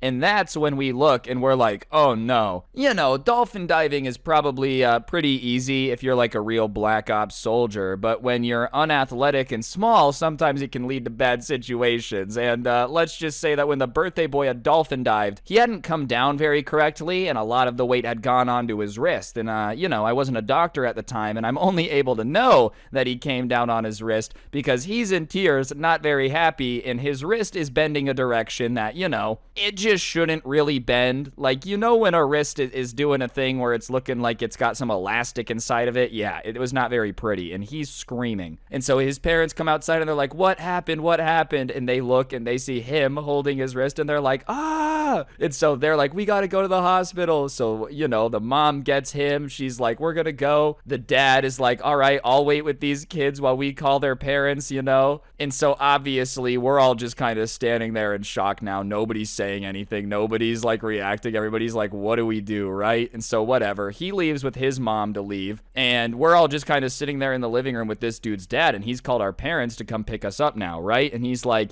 what happened? What happened? Like, was there a fight? And we're like, no, there was no fight. And, you know, we kind of tell him what happened, and he's like, I knew that it was a bad idea to let there be a giant game of capture the flag. I knew somebody was going to get hurt. I just didn't think it was going to be my kid, which, you know, I thought at the time was normal, but in retrospect, it's like, so it was cool if it wasn't your kid to get hurt? I don't know. He probably didn't mean it like that, but regardless, we just kind of waited for our parents to come pick us up, and when they picked us up, they were like, hey, I thought you guys were spending the night. What happened? And the dad's like, yeah, my son broke his wrist during the Nerf war, so everybody had to go home. And honestly, we all felt really bad for the guy. Like, don't get it twisted. I still talk to this dude sometimes. You know, he's fine. And what's really wild is that, like, you think he would regret it. He would have hated Nerf wars. No, the next time I actually hung out with him, obviously I was little, he's like, I don't regret it because we won, you know. That was all that really mattered to him. Obviously, breaking his wrist sucked, but pain is temporary. Victory in a Nerf war is forever. And on top of that, I don't know, I think when you're a little kid and, like, you have a cast on and everybody at school signing it, it's probably pretty cool. I don't know, I never, like, had a cast on that everybody was signing. But I'm assuming, dude, it's your birthday party, you win an awesome Nerf war, then you got a cast everybody's gonna sign and you get to leave class early. Pretty solid wombo combo. Moral of the story, though, you know, always be careful in a Nerf war that somebody doesn't have a gun taped to their back, because you never want to get John McClane and die-hearted, alright? That's not a good thing to be. Being Hans Gruber is not the goal, even though he fell. Okay, so the person who sent this into me grew up on a 50-acre farm in a country town. So there wasn't like a metric butt ton of people around his age to hang out with, especially in the immediate area. So he would like explore the woods around his farm and everyone else's land with like the 3 or 4 neighborhood kids. And for the most part, everyone was really normal, but there was one kid in their group who has like a lot more land than them. You know, 50 acres is a lot, but he had thousands, or his dad did, not him. And they had found some oil on the land, so this dude was kind of rolling in the dough a little bit. And this takes place in like the mid-2000s, 2005, 2006. And their rich friend, who we're going to call Lucas, had gotten them all like into WoW, World of Warcraft, which was really popular at the time, and they would play from time to time, and everyone else was playing on, you know, the family PC. But Lucas had gone out and convinced his parents to buy him a $3,000 gaming laptop. Anyways, when they weren't playing World of Warcraft, you know, they were out exploring the woods, goofing off, all that stuff. I'm only covering what laptop he had and what games they were playing because it'll be important later. And at the time, you know, like I said, it's a childhood story of his. They were about 13, 14 years old, so they would just walk around the woods, goof off, you know. Every now and then would like throw a rock into a frozen pond or throw a rock into a normal pond and watch the splash, that type of stuff. But one day, the subscriber who sent this in to me got a huge pack of fireworks from his older brother. They had some bottle rockets, firecrackers, you know, some mortars, all that stuff. But the one caveat his older brother had told him when he gave him it was that he couldn't tell his parents about it, because obviously they would be a little iffy about this kid running around playing with a bunch of fireworks in the middle of the woods with everyone else. And the older brother was being cool for giving it to him, so his one rule when he was giving it to him is just like, don't tell mom and dad. But one thing that they would do is they would basically go to the stash of fireworks, because he had made a little stash for it in a log where they would keep them all, and they would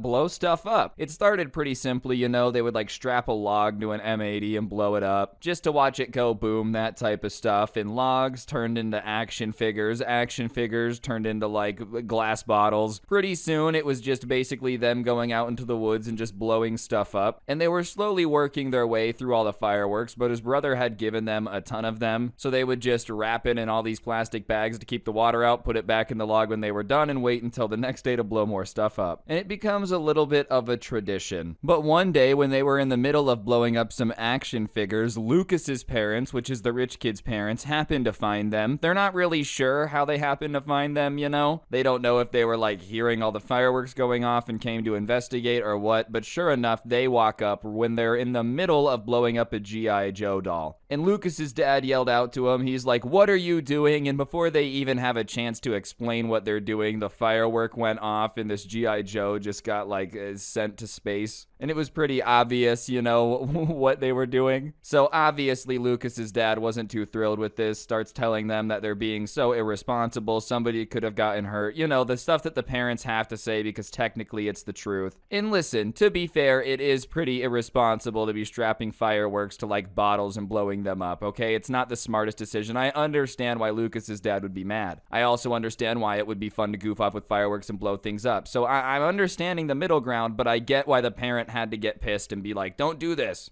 Anyways, the entire group kind of gets yelled at by Lucas's parents, and he says that he's going to tell all their parents about what happened, and they're really going to get into trouble. And the way that they happened to work it out with, like, the stash of fireworks was they had taken out, like, you know, a handful of them and then put the rest back in the log. So Lucas's dad is like, "Is this all the fireworks you guys have left?" And obviously everyone was like, "Yeah, that's all we have." So he confiscated it, and he was going to tell everyone's parents. And he does, and obviously all the parents are not too thrilled about them running around the woods blowing stuff up, especially because, you know, they're like, "Listen, not only are we paying for the fireworks," well, I guess his brother did, but you get what I'm saying, "you're just blowing up stuff that we bought you, and you're way too young to just be blowing stuff up, man. Like, are you guys idiots?" I understand why they got in trouble, and they all end up getting grounded for like 2 weeks, which is not that bad, you know, but anyways, obviously time does what time does and passes, and after 2 weeks, they're all ungrounded. Anyways, after they get ungrounded, they start hanging out again, but it just really wasn't the same. Lucas had always been a little bit spoiled and entitled, you know, his dad had a ton of money and would buy him whatever he wanted. Literally bought him a $3,000 laptop just to play World of Warcraft levels of entitled, you know, and they're young, so it's not 100% on him, but like after they got ungrounded, it was way worse. The first day that they all hung out, he like went off on them about how they were bad influences and he probably shouldn't hang out with them because he actually had a future and he was actually going to go places unlike them, so it was probably best if they didn't hang out, but then didn't leave, just kind of went in on them. And obviously everyone started arguing with him a bit, and it came out that he had like told his parents that it was their fault that they were blowing up stuff, and you know, he hadn't wanted to be involved and they just corralled him into it. Well, the only thing was they were just fine with blowing up the fireworks at first. They were just launching bottle rockets and stuff, setting off the firecrackers. They weren't blowing anything up. It had been Lucas's idea to start blowing stuff up. So, you know, obviously they're a little bit annoyed that he's saying they're bad influences and it's their fault when it was his idea. Obviously, no one wants to get lectured for something that they had nothing to do with, you know. Well, I guess they had something to do with it, but like to be like, you guys are bad influences when he was the person influencing the ideas. So eventually they were arguing for a bit, but it got settled out, you know. It wasn't too dramatic. They just kind of went back and forth. And after that, they went back to just walking around the woods goofing off. And like I said, for a bit they were really into World of Warcraft, but after a few months, they all kind of just stopped playing it, except for Lucas. You know, they're young guys, they don't have the like monthly subscription money. Plus, on top of it, they had just kind of gotten bored of the game. The only one that could really play it all the time was Lucas. Everyone else could only play it for like an hour a day, so they just kind of stopped paying for it because they didn't use it a lot. Nothing wrong with the game, it is a good game. It's just like they just didn't want to pay for it. That's it. Well, the next time they hung out in the woods, Lucas started arguing with them about it, demanding that they get their accounts back. And when they told him they didn't want to pay for it because they didn't play it, he started calling them broke and saying that they just should get money from their parents and it's not a big deal. And like, yeah, man, obviously they're broke. You guys were like 13, 14 years old. They literally couldn't have a job. I think everyone is broke. And on top of it, dude, like, just ask your parents for it. Clearly, Lucas hadn't really figured out that not everyone has a bunch of oil on their land. I I mean, listen, I'm not saying your parents, like, are never gonna get you anything, but going to your parents and demand they pay a monthly subscription for a video game they don't play? Yeah, I think that's something that, like, most parents would probably say no to. It's okay. But when they explained to him that they didn't have jobs and didn't want to pay for it, Lucas just got angrier with them and then was like, fine, if you guys want to just be losers, then that's how it can be.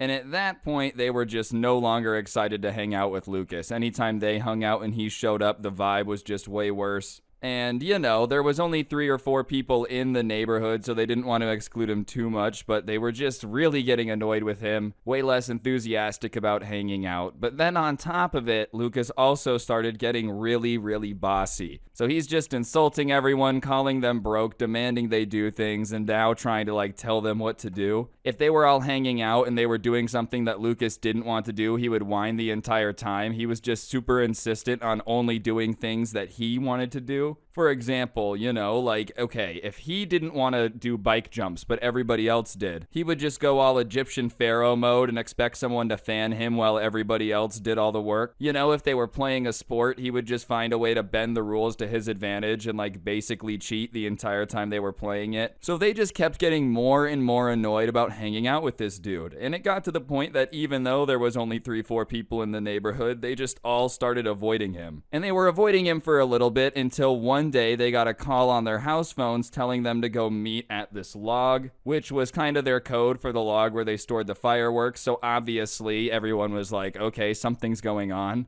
But it had been Lucas who called the meeting, so they thought maybe he was going to apologize, you know, he'd seen the error in his ways. They didn't know what he was up to, but they weren't going to not go. So they all started going to the log, and they lived in, like, different houses, obviously, in different directions. So everybody kind of, like, was walking in from different places, and there's a big clearing where the log is, which is where they'd set the fireworks off, so they can see Lucas before he can see them. Anyways, when everyone gets to the point where they can see into the clearing, they see one of the weirdest things they've possibly ever seen and still have ever seen. It's Lucas, right? And he has his laptop in the clearing with like a bunch of M80s on it and firecrackers on the keyboard and on the screen that he's taped there. And he's next to it with a lighter, looking like an evil villain from a James Bond movie, you know? Like, imagine the laptop has all the codes on it to prevent the nuclear war. And he sees one of them, so he yells out, he's like, everyone come into the clearing. He's really embracing the whole evil villain thing, dude. Like, get out here, I want to see you when I talk to you. And they all come out wondering what's going on, and he begins his evil villain speech, dude. One that would basically rival all James Bond evil villain speeches. Truthfully, to this day, he's still in contact with the production teams over there because they might use a version of it in the James Bond origin stories about his days of spying in 8th grade. I know that you've been avoiding me, and I don't like it. Plus, since none of you play World of Warcraft anymore, I don't use my laptop. So either you stop avoiding me and get World of Warcraft, or I will blow up my laptop. Which, listen, man, you know, it's a fine speech. I get it. You're threatening to blow up the laptop unless they stop avoiding you, blah, blah, blah, blah, blah. Like, I get it in principle, right? The only problem is,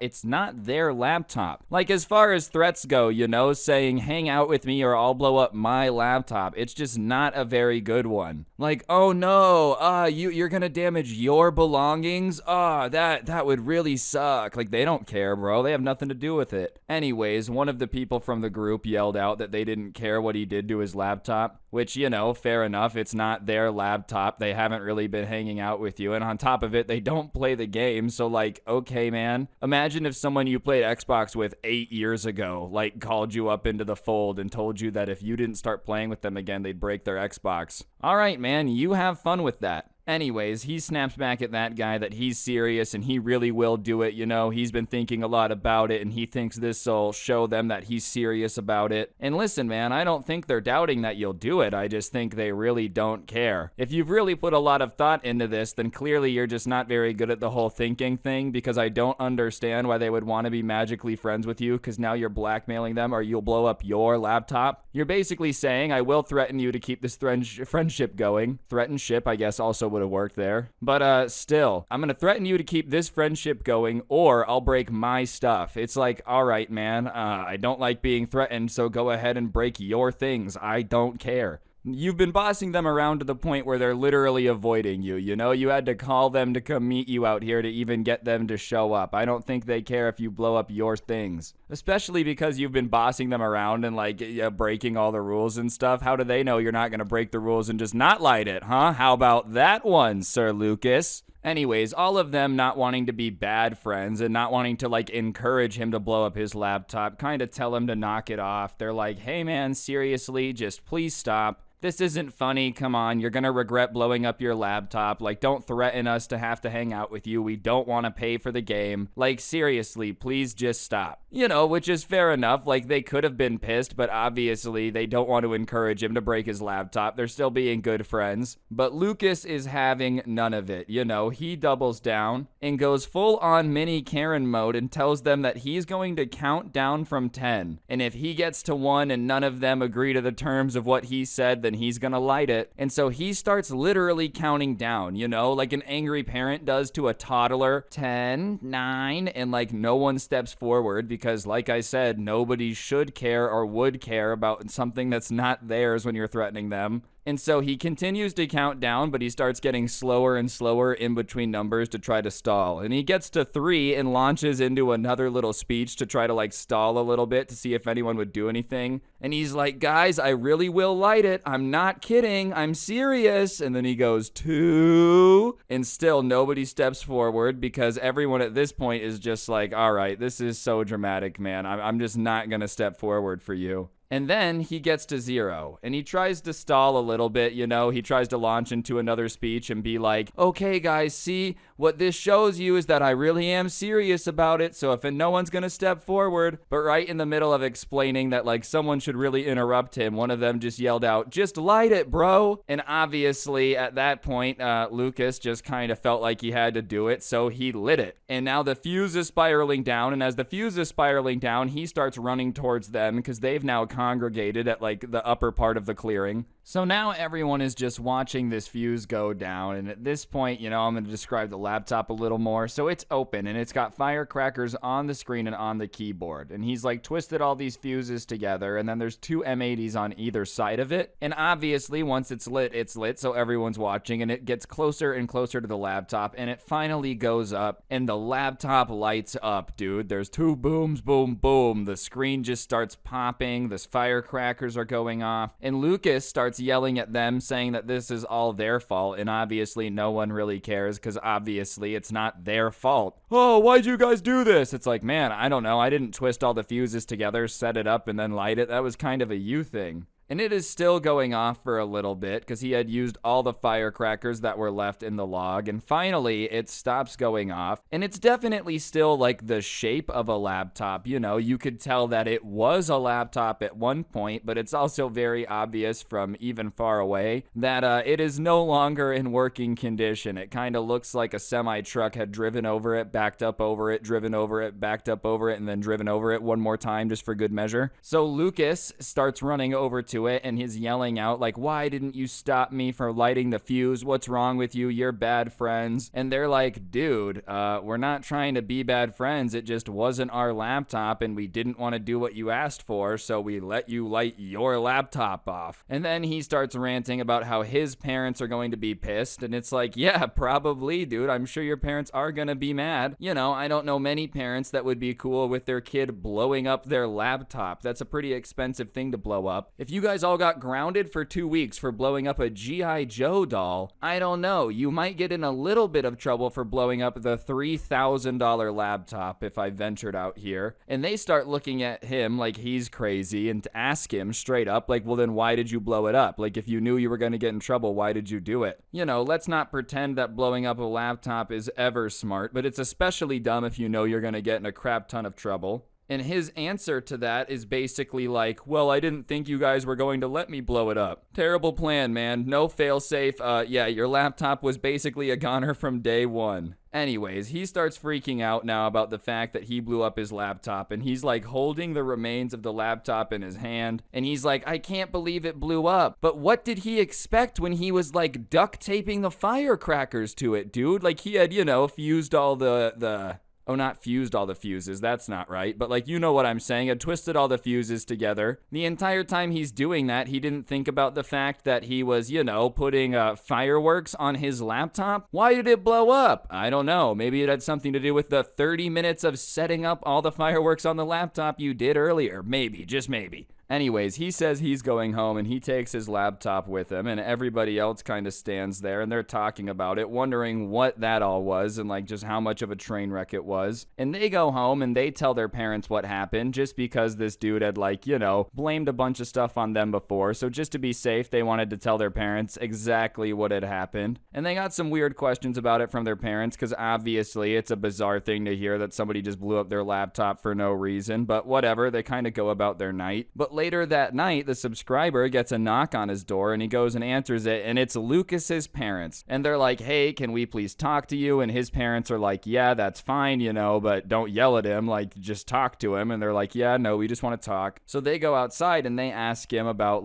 can you tell us what happened in the woods today? We won't be mad, just tell us the truth. And just something about the way that they said it made him be like, okay, I actually can, this isn't one of those trick things where they're like, you won't get in trouble if you're honest, and then you're honest and they're like, you're in trouble. So he decided to tell them exactly what had gone down. So he kind of tells them that Lucas blew up his laptop to prove to them that, he was serious about why they shouldn't avoid him and also should play the computer game with him, which obviously he couldn't play anymore because he doesn't have a computer. And his parents asked, well, did you guys tell him to do that? And he said no. He actually called us, told him to meet him there, and when we got there, he had all the fireworks strapped to his laptop. And of course, they kind of explain what had gone on, and they say that Lucas had tried to blame his laptop being blown up on them, like it was all his fault. And at first they believed him, so they went to the first kid's house all pissed off, and then he kind of told him what happened, and his parents were like, yeah, he told us that the second he got home. And obviously, after stopping at everyone else's house along the way, kind of realized that that was actually what happened. And, they were at the last stop, which was his house. And the fact that he told the same story confirmed that their son was just an idiot who had decided to blow up his laptop for some reason. Really didn't think that one through, especially the fact that, his parents were obviously going to go ask why they blew up his laptop. Did he think they were just going to let it slide and not say anything to the people who did it? Or sorry, apparently did it. We all know Lucas is the one who actually did. Anyways, Lucas's parents thanked him and then went on their way home, and all the friends except Lucas met up the next day and started talking about it and said that, yeah, sure enough, his parents had showed up and asked what happened, so they had said obviously what happened, so they didn't get in trouble for it. And, it was a pretty weird thing all in all, but as they're talking about it, Lucas walks out of the woods and starts yelling at them for not covering for him. Which, I don't really know why in the world they would. So they ask him, why would we have covered for you? And he starts saying because his parents are pissed at him because he blew up his laptop and they should have just covered for him. Bro, obviously your parents are going to be pissed at you for blowing up your laptop. And why would they cover for you? That's a little bit too big of a thing to cover for. You know what I'm saying? Obviously it sounds bad to your parents because that's actually what happened. And I think you're nuts to expect your friends to take blowing up your laptop, just on their chin for you. They end up arguing back and forth for a bit before Lucas is done, and he says that he hates them and they should have covered for him and that it was a bad move that they did that, they were bad friends. Listen, honestly, I'm all for covering for the boys if it's something small, Something tiny that's pretty easy to just whatever. Oh no, he wasn't cheating off my homework. We did it together and he just didn't finish writing it down. Something like that, fair. I don't know if you should take a whole laptop on the chin for somebody else. I feel like that's not a good decision. Especially if his parents just ask what happened and you tell them what happened. I don't feel like that's that bad. You didn't make up a story where Lucas was worse. Especially on this one. Anyways, after yelling at them saying they were bad friends, he left. And they all kind of were like, alright, well, we're not ever gonna hang out with him again. And sure enough, they never did, because you don't want to hang out with a dude like that. Don't know what I'm doing here. Yeah. Don't know what I'm doing. Alright, so like I said, this was a story time that was sent into me about a spoiled kid that ended up getting destroyed, which, is obviously right up my alley, because story times on here about spoiled kids getting wrecked do well, but on top of it, seeing a spoiled kid get destroyed at the hands of their own mother makes it even better, Obviously, because it means that that person has to have reached levels of spoiled never thought previously achievable by mankind, If your own mom is out here calling you out, you had to have done something pretty crazy. Anytime your mom ends up flaming you in front of a bunch of people and smacking you back down to reality and embarrassing you, that has to be a sign that, like, you were out of pocket, because moms don't really love to roll around destroying their kid's ego. At least I don't think so, dude. Maybe your guys' moms were a little bit different, you know. Oh, what is that? You got some confidence? Yeah, let me punch you in the face and smash your Hot Wheel track. Regardless, you know, it is a pretty great story. Anyways, it takes place at this subscriber's job. I'm not going to say which restaurant they work at because it doesn't really matter, but it's a fast food restaurant, and obviously it's not like the most entertaining, romantic, fun place to be at. Anybody that's like, the real fun job is working in fast food is lying. It's not fun, but regardless, you know, it is a job, and it's a place where this subscriber works, and he's worked for a bit. He's just in a situation where, like, you know, it's convenient, it's close to his house, he doesn't hate it. It does pay him money, and on top of it, you know, he's a young kid, so even if, like, he did go get a different job, it would be something equally as crappy, so there's really no reason to leave. Regardless, he's used to people kind of leaving and getting the job very often. People don't tend to stay for a while, and one day he comes in and he sees that there's a new girl that they need to train. And obviously, he's got some experience training people at that point, so, you know, he goes over and introduces himself, and right off the bat, she's just insanely entitled. The first day, really not fun to work with, mainly because she doesn't want to do anything, you know? And listen, I'm all for, like, being lazy, don't get it twisted, you know? That being said, there just comes to be a point where, like, you're at your job and you have to do the bare minimum to keep your job. And especially her attitude just did not work well with the industry she had chosen to work in, you know? She would just straight up refuse to do things that, like, 100% she knew she was going to have to do before she applied here, came to the interview, and got the job. Like, there's just certain things. I've never worked in fast food, but if I did, I would just expect that I'm gonna have to do. Like, you know, it's just reality. You're probably gonna have to deal with an angry customer at some point if you get a job in fast food or customer service. Like, it just is what it is. But I think the best example of, like, this girl just refusing to do simple work was one time the subscriber, who was like an assistant manager, said, "Hey, I'm really busy cooking right now because we're in a lunch rush, drive-through is slammed, can you take the trash out?" And she looked at him, pulled out her phone, checked the time, and said, I don't really do trash, but you can do it and I'll hold the door for you. And, like, obviously he just couldn't really believe that she, like, didn't do trash but had gotten a job at a place where, like, you know, obviously after each lunch rush you gotta take out the trash. Like, I worked at a grocery store and taking out the trash was just one of the jobs we just had to do. Obviously it kind of caught him off guard, but it wasn't like that was only her attitude with trash. It was other stuff that she just didn't do. She just didn't do touching raw food, so she wouldn't cook anything. She just didn't do drive-through orders. Like, customers would talk and she just would punch in their order wrong. She didn't do dishes. Basically, she didn't do anything. You know what I mean? Like, she refused to take trash out. She refused to take orders. She refused to, basically do any of the stuff that you need to do to work at a restaurant. And listen, to each their own. If you're grossed out by everything that she didn't do, by all means, I'm not here to judge you. Be grossed out by it, dude. That being said, it just seems kind of dumb to hate all the things that she apparently hated and then go get a job in a fast food restaurant where, like, all of those things are 95% of the job. Dealing with food, taking out the trash from the food, or taking orders from customers for their food is, like, all the work available. Anyways, for the next 2 days, the subscriber's trying his best to make the most out of the situation and train her, but it becomes very obvious to him and, like, the manager that this just isn't going to work. That being said, they're gonna give her an official warning and see if that, like, you know, changes anything about the work ethic. So the manager decides that the next time that she's got a shift, he's gonna pull her aside and just give her a talk about how, like, hey, we just really need to see some more because things aren't working. However, it wasn't a huge restaurant, so it's not like the place had some, you know, meeting room, conference area, so he obviously just kind of had to pull her off to the side of the kitchen. And he wasn't trying to embarrass her at all. In fact, he was keeping his voice down as much as humanly possible while explaining that, like, when somebody asks her to do something like take the trash out, you know, it's part of her job description. If she doesn't want to do it, that's fine, but it's not going to work with her working here if she's just refusing to do all of the things that, like, they need the workers to do. You know, by all means, I wouldn't necessarily want to work with food either. That's why I just didn't go get a job in food. And anyways, he's trying to be quiet, but very quickly all the workers become aware of this conversation conversation because her reaction immediately goes from like a 2 to a 12 and she just starts screaming, "Are you telling me how hard I need to work here and what I need to do as a worker here? Are you seriously trying to tell me what to do?"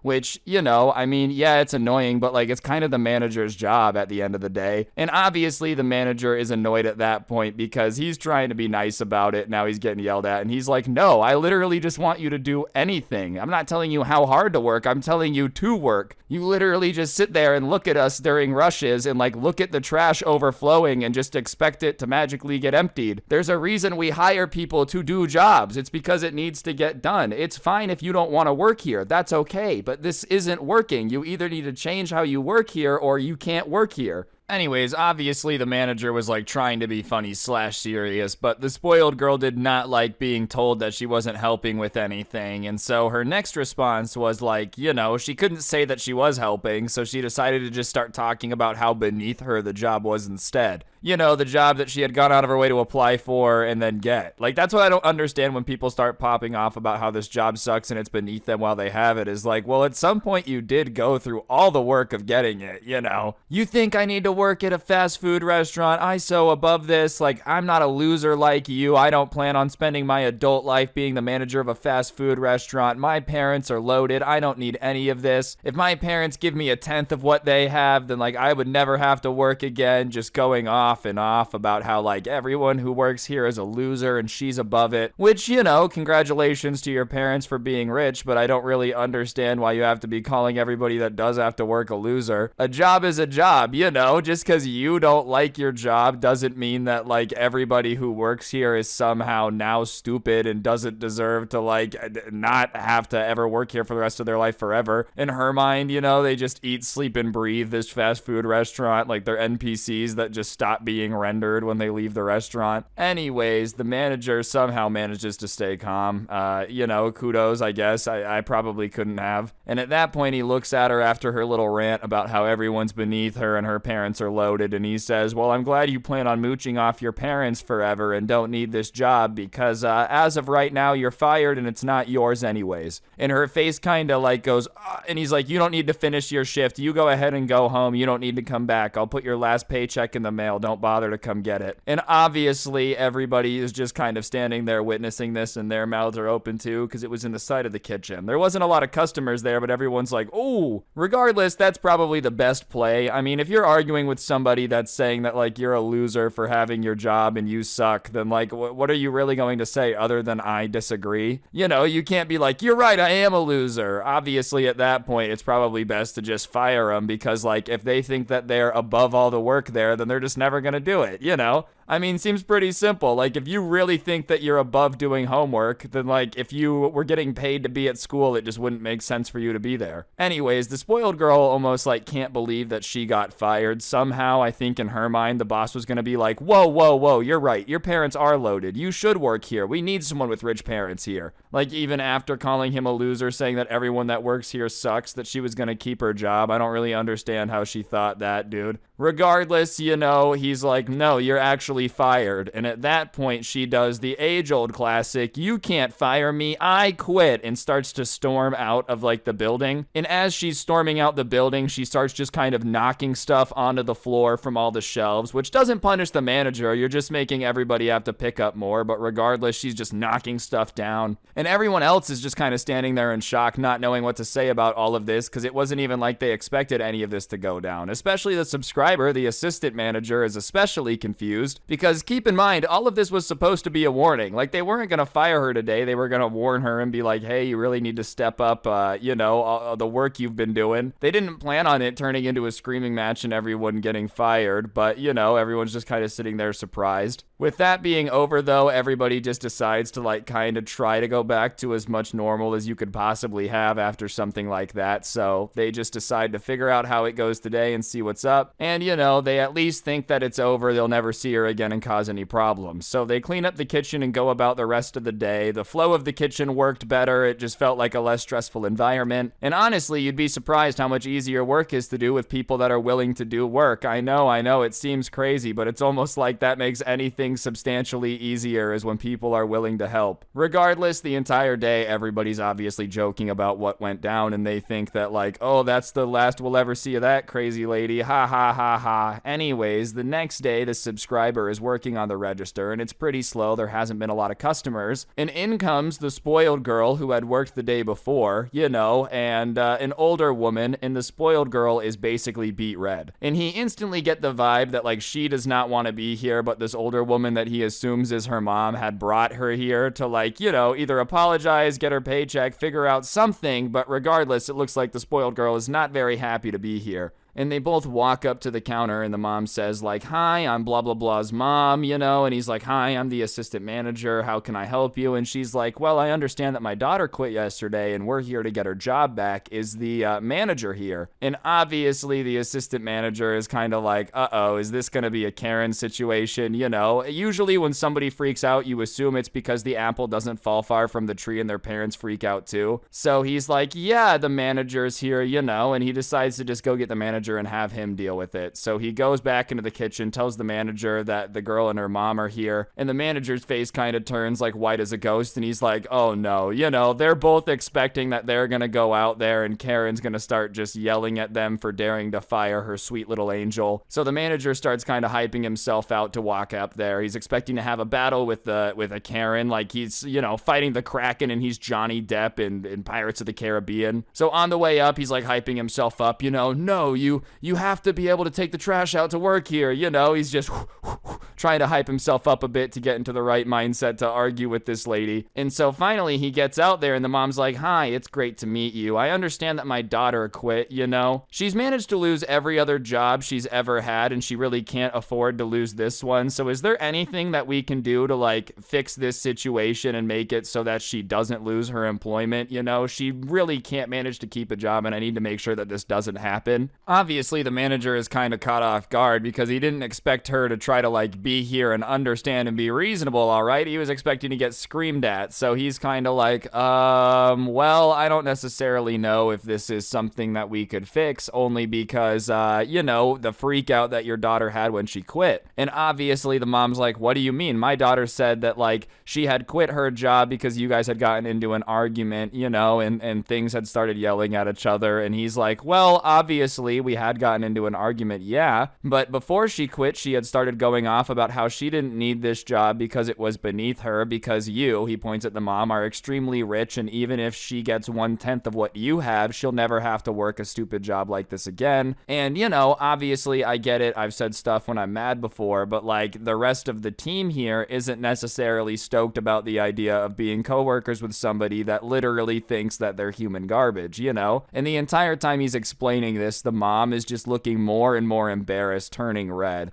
And finally, he like goes through some more of what he's explaining and then wraps it up in a nice little bow, basically restating, I can't rehire her because she called the entire team losers, said that I'm a loser and that she's above all of this and just doesn't really like to work. So no, there's just not really a situation where we can fix this. And obviously, after he rests his case, he leans back and, he's expecting that the mom might yell at him, but it is what it is. And the mom's kind of looking at him for a second and she's just like thinking. You can tell that the wheels are turning, and finally she just turns to her spoiled kid and starts to go off after like processing all that. I think in her mind she was trying to decide how realistic it was that her kid did all that, and when it finally came like, no, yeah, that probably happened, that was the reaction that transpired, just lays into her. You are not above any job. What's wrong with you? The fact that you haven't been able to hold a job at all and are insulting others for their hard work is insane. You wish that you would be able to get promoted to be a fast food manager at this point, considering every job you have fires you after less than a month. As you were saying to them, it is true that me and your dad have a lot of money, but guess what? Me and your dad have a lot of money. You don't. You're broke in this situation and you can't keep acting like my money is yours. You seriously think that I'm just going to take care of you forever and just give you money while you bounce from job to job and then quit or get fired when they like expect you to do the bare minimum amount of work? Which I mean,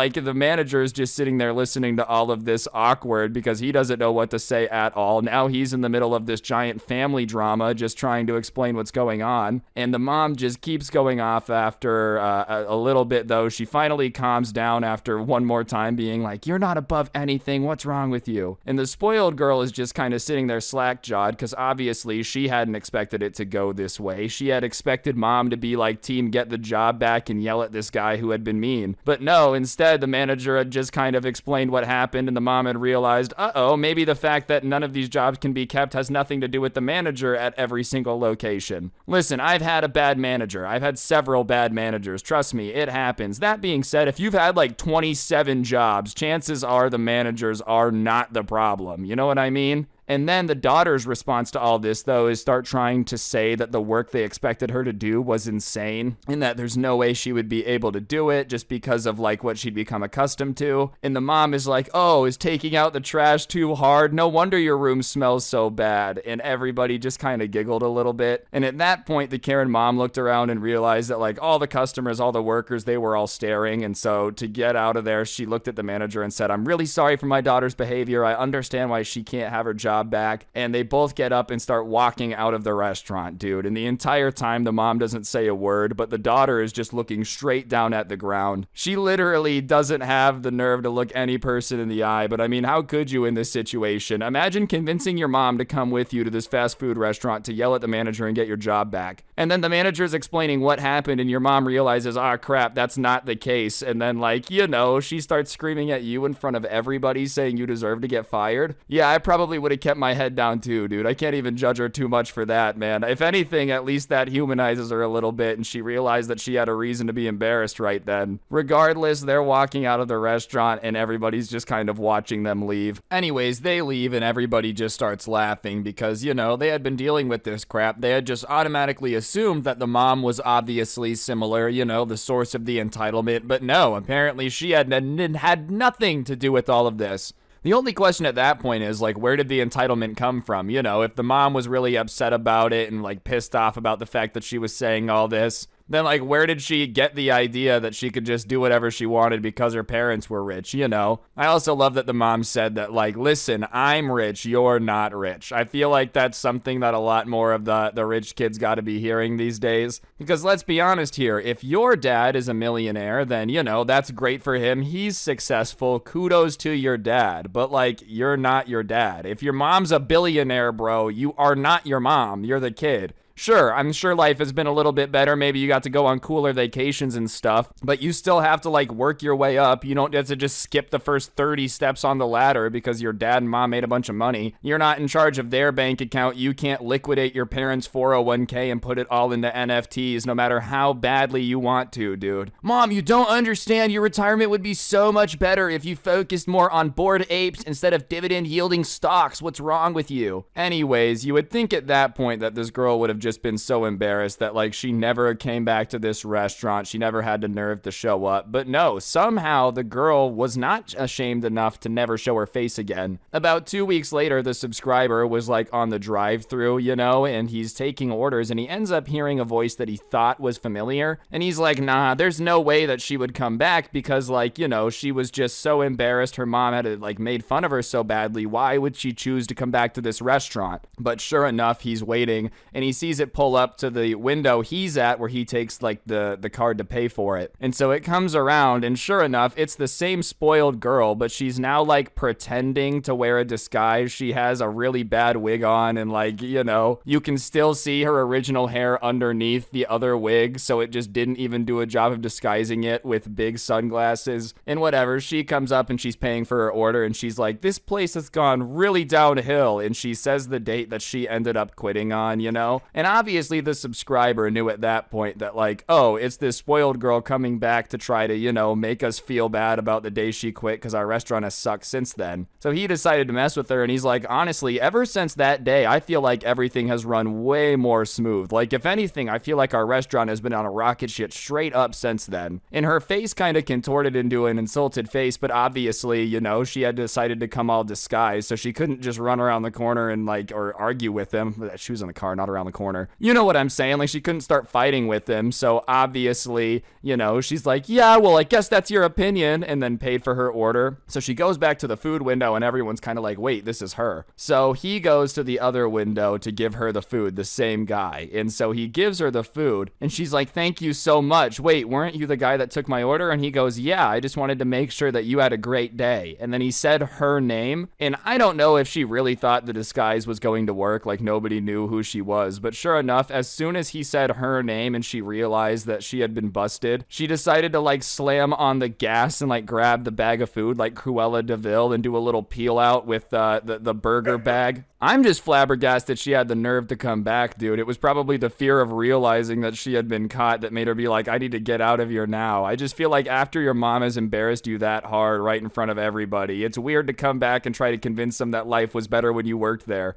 All right, ladies and gentlemen, like I said, this was a subscriber story that was sent in to me, and the person that sent this in to me went to a relatively small school, so it's not like new kids were a common occurrence. Not that it is, even at a big school, but like, you know, whenever somebody new came to this school, it tended to be, it was the talk of the town and the school for like the next week, just because of how few people were usually there. And so whenever it would happen, you know, whatever the new kid, whoever it was, would kind of be the talk of the school, and people would give him a hard time. And I've never really gotten it, you know, it's not that fancy to be new at a school to me, like, ooh, wow, you're the new kid. Yes, sure, indeed, you know, but everybody kind of treats you like you're in a zoo. Regardless, one day the subscriber walks into a class and they see a new kid in the seat next to him. So he goes and sits down, and they're just kind of not talking for a bit, and finally he looks over and introduces himself, and he tells the new kid, you know, if you need anything, let me know. Welcome to the town, welcome to school, like, it's nice to meet you. Overall, being pretty nice. You didn't have to do all that, but just whatever. It's probably hard to be new in town, so just be nice. And the new guy ends up being pretty nice, all things considered. You know, he says thank you and that his name is Eddie. And one of the first things that the subscriber noticed about Eddie is Eddie's a pretty large kid. I'm talking like 6'4". He probably weighs as much of a smart car, and not in a bad way, you know? You know when somebody's just tall and built and you could tell that they could probably like throw a desk through a wall, you know? That was just the vibe that this dude got from Eddie. Not just throw a desk through a wall either, but you know, like when superheroes throw something through a wall and it goes through a bunch of them, and then everybody kind of like looks through and they're like, whoa, because there's all these holes in the wall. That's how strong Eddie looked. Regardless, the subscriber got the vibe that Eddie was just the type of person that you really wouldn't want to pick a fight with, especially if you didn't have to. But after this class, it just so happened that like lunch was next up, so obviously when the bell rang, you know, he was like, hey Eddie, I'm guessing you don't know where the lunchroom is, so just come with me, you can sit with me and my friends, you know? He just figured it was like the nice thing to do. And as they're walking and talking to lunch, they're kind of just talking, introducing themselves to each other, and Eddie mentions that his dad used to own a jiu-jitsu gym, and he's done it forever. So like on top of already just being a very large, tall dude, he's also apparently got some like combat training. And you know, he just kind of, the subscriber makes a mental note in his head not to piss him off. Because if somebody's 6'4", bigger than you, and knows martial arts, it's probably not a good idea to mess with them. I'm not saying you should let him steal your cheese sticks or anything, alright? You don't want to let him walk all over you. That being said, you just want to pick your battles a little bit wisely here. Anyways, they get to lunch, they order their food, and they ended up sitting down and starting to eat, and they're goofing off and just kind of joking around, and Eddie's being a cool dude. But like I said, for whatever reason at this school, you know, it was small and everyone was obsessed with the new kid. So there was this group of dudes that were just kind of known for being the jerks of the school, a little bit of a bully squad, you know, and they started coming over to the table to kind of haze Eddie a little bit. And hazing, for those of you that don't know, is basically when you give like a new person a hard time because they're new, you know. Regardless, this group of three like football player dudes walked up, and they're kind of known for messing with everybody, and they start to mess with Eddie. One of them like flicked Eddie on the ear, which is a rough start, you know, and was like, hey loser. And Eddie was obviously really confused. You would expect people to like walk up to you and be like, hey man, somebody walking up behind you don't know flicking you and being like, you're a loser, just reads like something more from like an 80s movie than it does the way you should actually interact with a person. Whatever, Eddie doesn't really get to him though. He's just kind of like, hi, nice to meet you. It was obvious that Eddie wasn't gonna like play into this thing and freak out and get scared, because that's kind of what they wanted, you know? But when he didn't get mad or upset, it's almost like these three dudes took it as a challenge.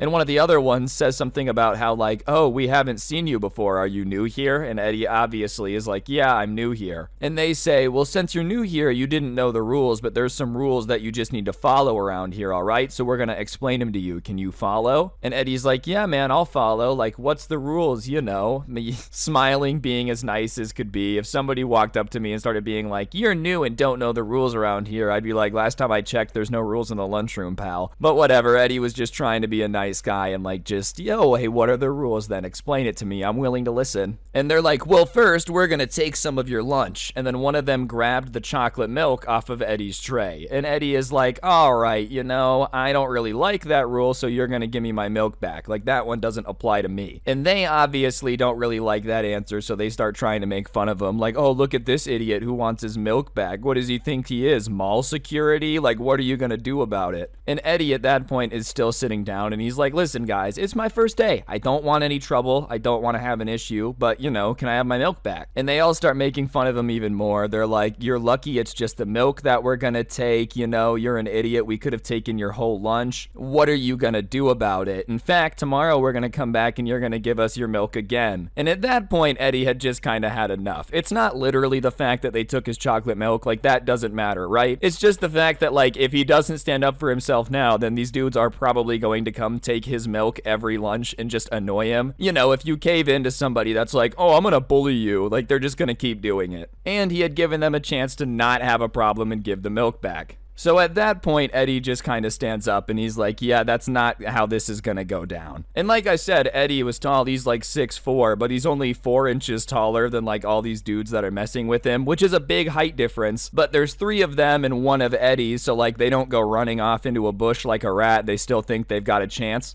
And they start kind of shoving him a little bit. They're like, what are you going to do about it, bro? There's 3 of us and 1 of you. And they're shoving him, and Eddie's like, listen, guys, I really don't want to fight. Just give me the milk, otherwise we're going to have a problem. And then they're like, oh, well, then I guess we're going to have a problem because we're not going to give it back. And as the guy's saying that, he, like, picks up the milk and shoves it into Eddie's chest. And the Eddie, like, takes the guy's hand with the milk on it. And he pulls it back into this dude's chest, and then he just punches the milk carton as hard as humanly possible, so it goes into this dude's chest. Like, he punches him. And the force that he does it with causes the milk to kind of pop up. And when the milk pops up, it just goes all over this dude's face, into his eyes, you know, up his nose. It's basically a chocolate flashbang. And at that point, Eddie just takes the time to punch him in the stomach. And at that point, the dude, like, kind of doubles over a bit. That's what you do if you get punched in the stomach out of nowhere. And the other 2 guys take this as their time to swing, you know, and one of them connects right with Eddie onto the ear. And obviously, if you punched me in the ear, dude, I'd probably go down. I'm not saying I'm tough, but Eddie, being in a situation where he's used to fighting, shakes it off pretty quickly and then dodges the other punch coming in. And at that point, it's evident to everybody in the cafeteria that a fight is going on. And so the crowd of people starts to come around and be like, fight, fight, fight, fight. You know, if you've ever been in a fight at school, you know it's really weird, because as soon as you start swinging, there's a crowd. It feels like you're in Street Fighter 2, dude. Everybody's telling you to do an A-B punch combo. Anyways, at that point, it's time for Eddie to start swinging. He's a lot larger than them, so obviously when he connects, it's gonna leave a mark. And so he kind of swings an uppercut and he catches one of the other kids on the chin, and that dude just kind of goes back. It's not like he was knocked out or anything, but it definitely was a hard hit, and it wasn't like he wanted to get back up and take another one. And on top of it, you know, it was hard enough where you're like, I'm not gonna rush back in.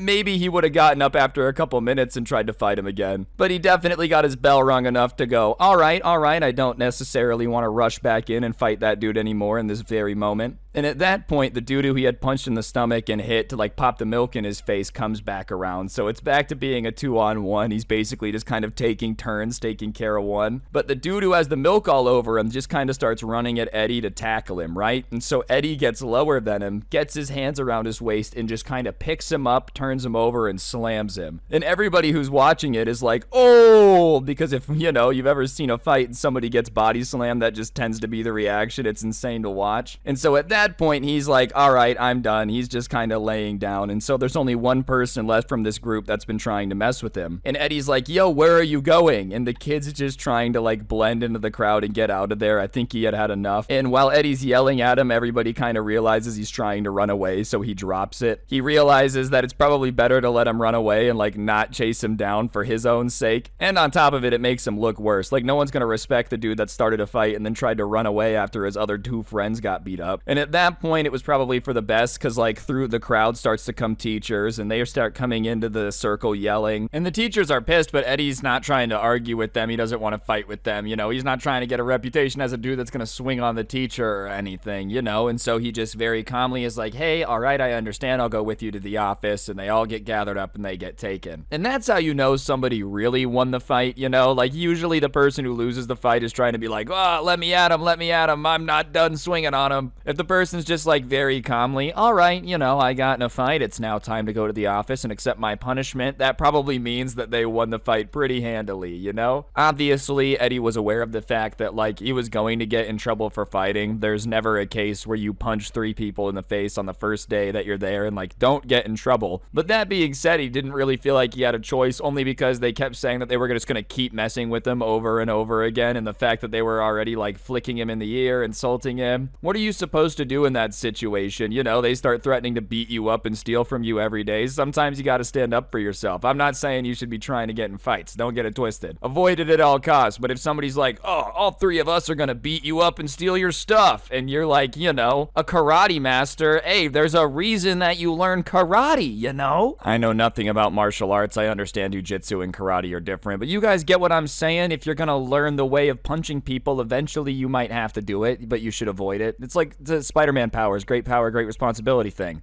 Anyways, they all get taken to the office, and obviously in the current state of just how school works, they have to suspend literally everybody involved. I think that's the dumbest rule ever. Hey, this kid punched you in the face. Did you punch him back? Yep. All right, equal punishment for both of you. You know, even if you have to get both of them in trouble, I feel like you should punish the people that are being the aggressive ones in the fight. Either way, they all ended up getting suspended. Eddie's parents were not necessarily thrilled about it, but hey, what you gonna do? He was just trying to stand up for himself. But what ended up being really, really funny is, you know, these like dudes who had come to pick on Eddie had been trying to, you know, mess with him, make him look bad, make him look like a coward, just bully him a little bit. And it ended up very much backfiring, because obviously one person being able to beat up 3 people that were known as the bullies before definitely messes up the whole power dynamic. Like, they go to mess with some nerd's locker and he's like, all right, I can't take all 3 of you, but I can definitely take one. So they started getting made fun of way more for trying to pick a fight with the new guy for no reason, which is kind of how it should be. You know, not that anyone deserves to be messed with, but like, if you're going around trying to bully everybody and steal their milk and whatnot, and then you guys are so wimpy that all 3 of you get beat up by the new kid, you can't be surprised when you can't bully anyone anymore. They're just like, oh, what are you gonna do? Get beat up again? And Eddie became a little bit of a legend, you know, as far as legends can be. Like, you're gonna get a reputation as somebody people don't want to mess with, and a pretty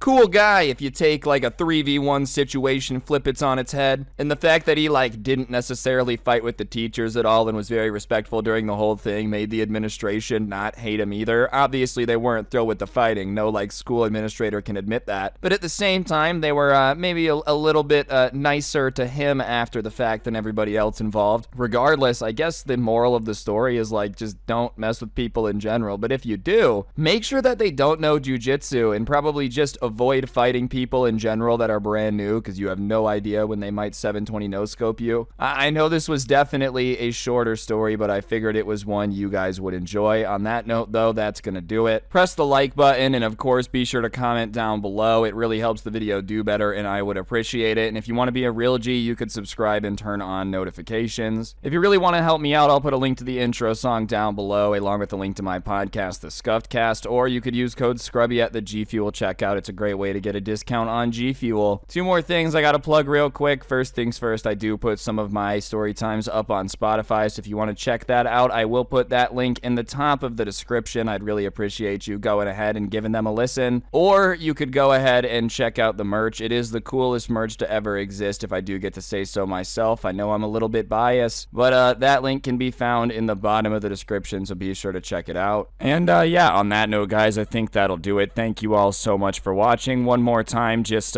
press the like button, comment down below if you could. I would appreciate it. And yeah, on that note, guys, thank you so much. Don't get anyone pregnant. If you do, make sure they're hot, and hopefully I will see each and every single one of you guys next time with another video. I'm out. Peace.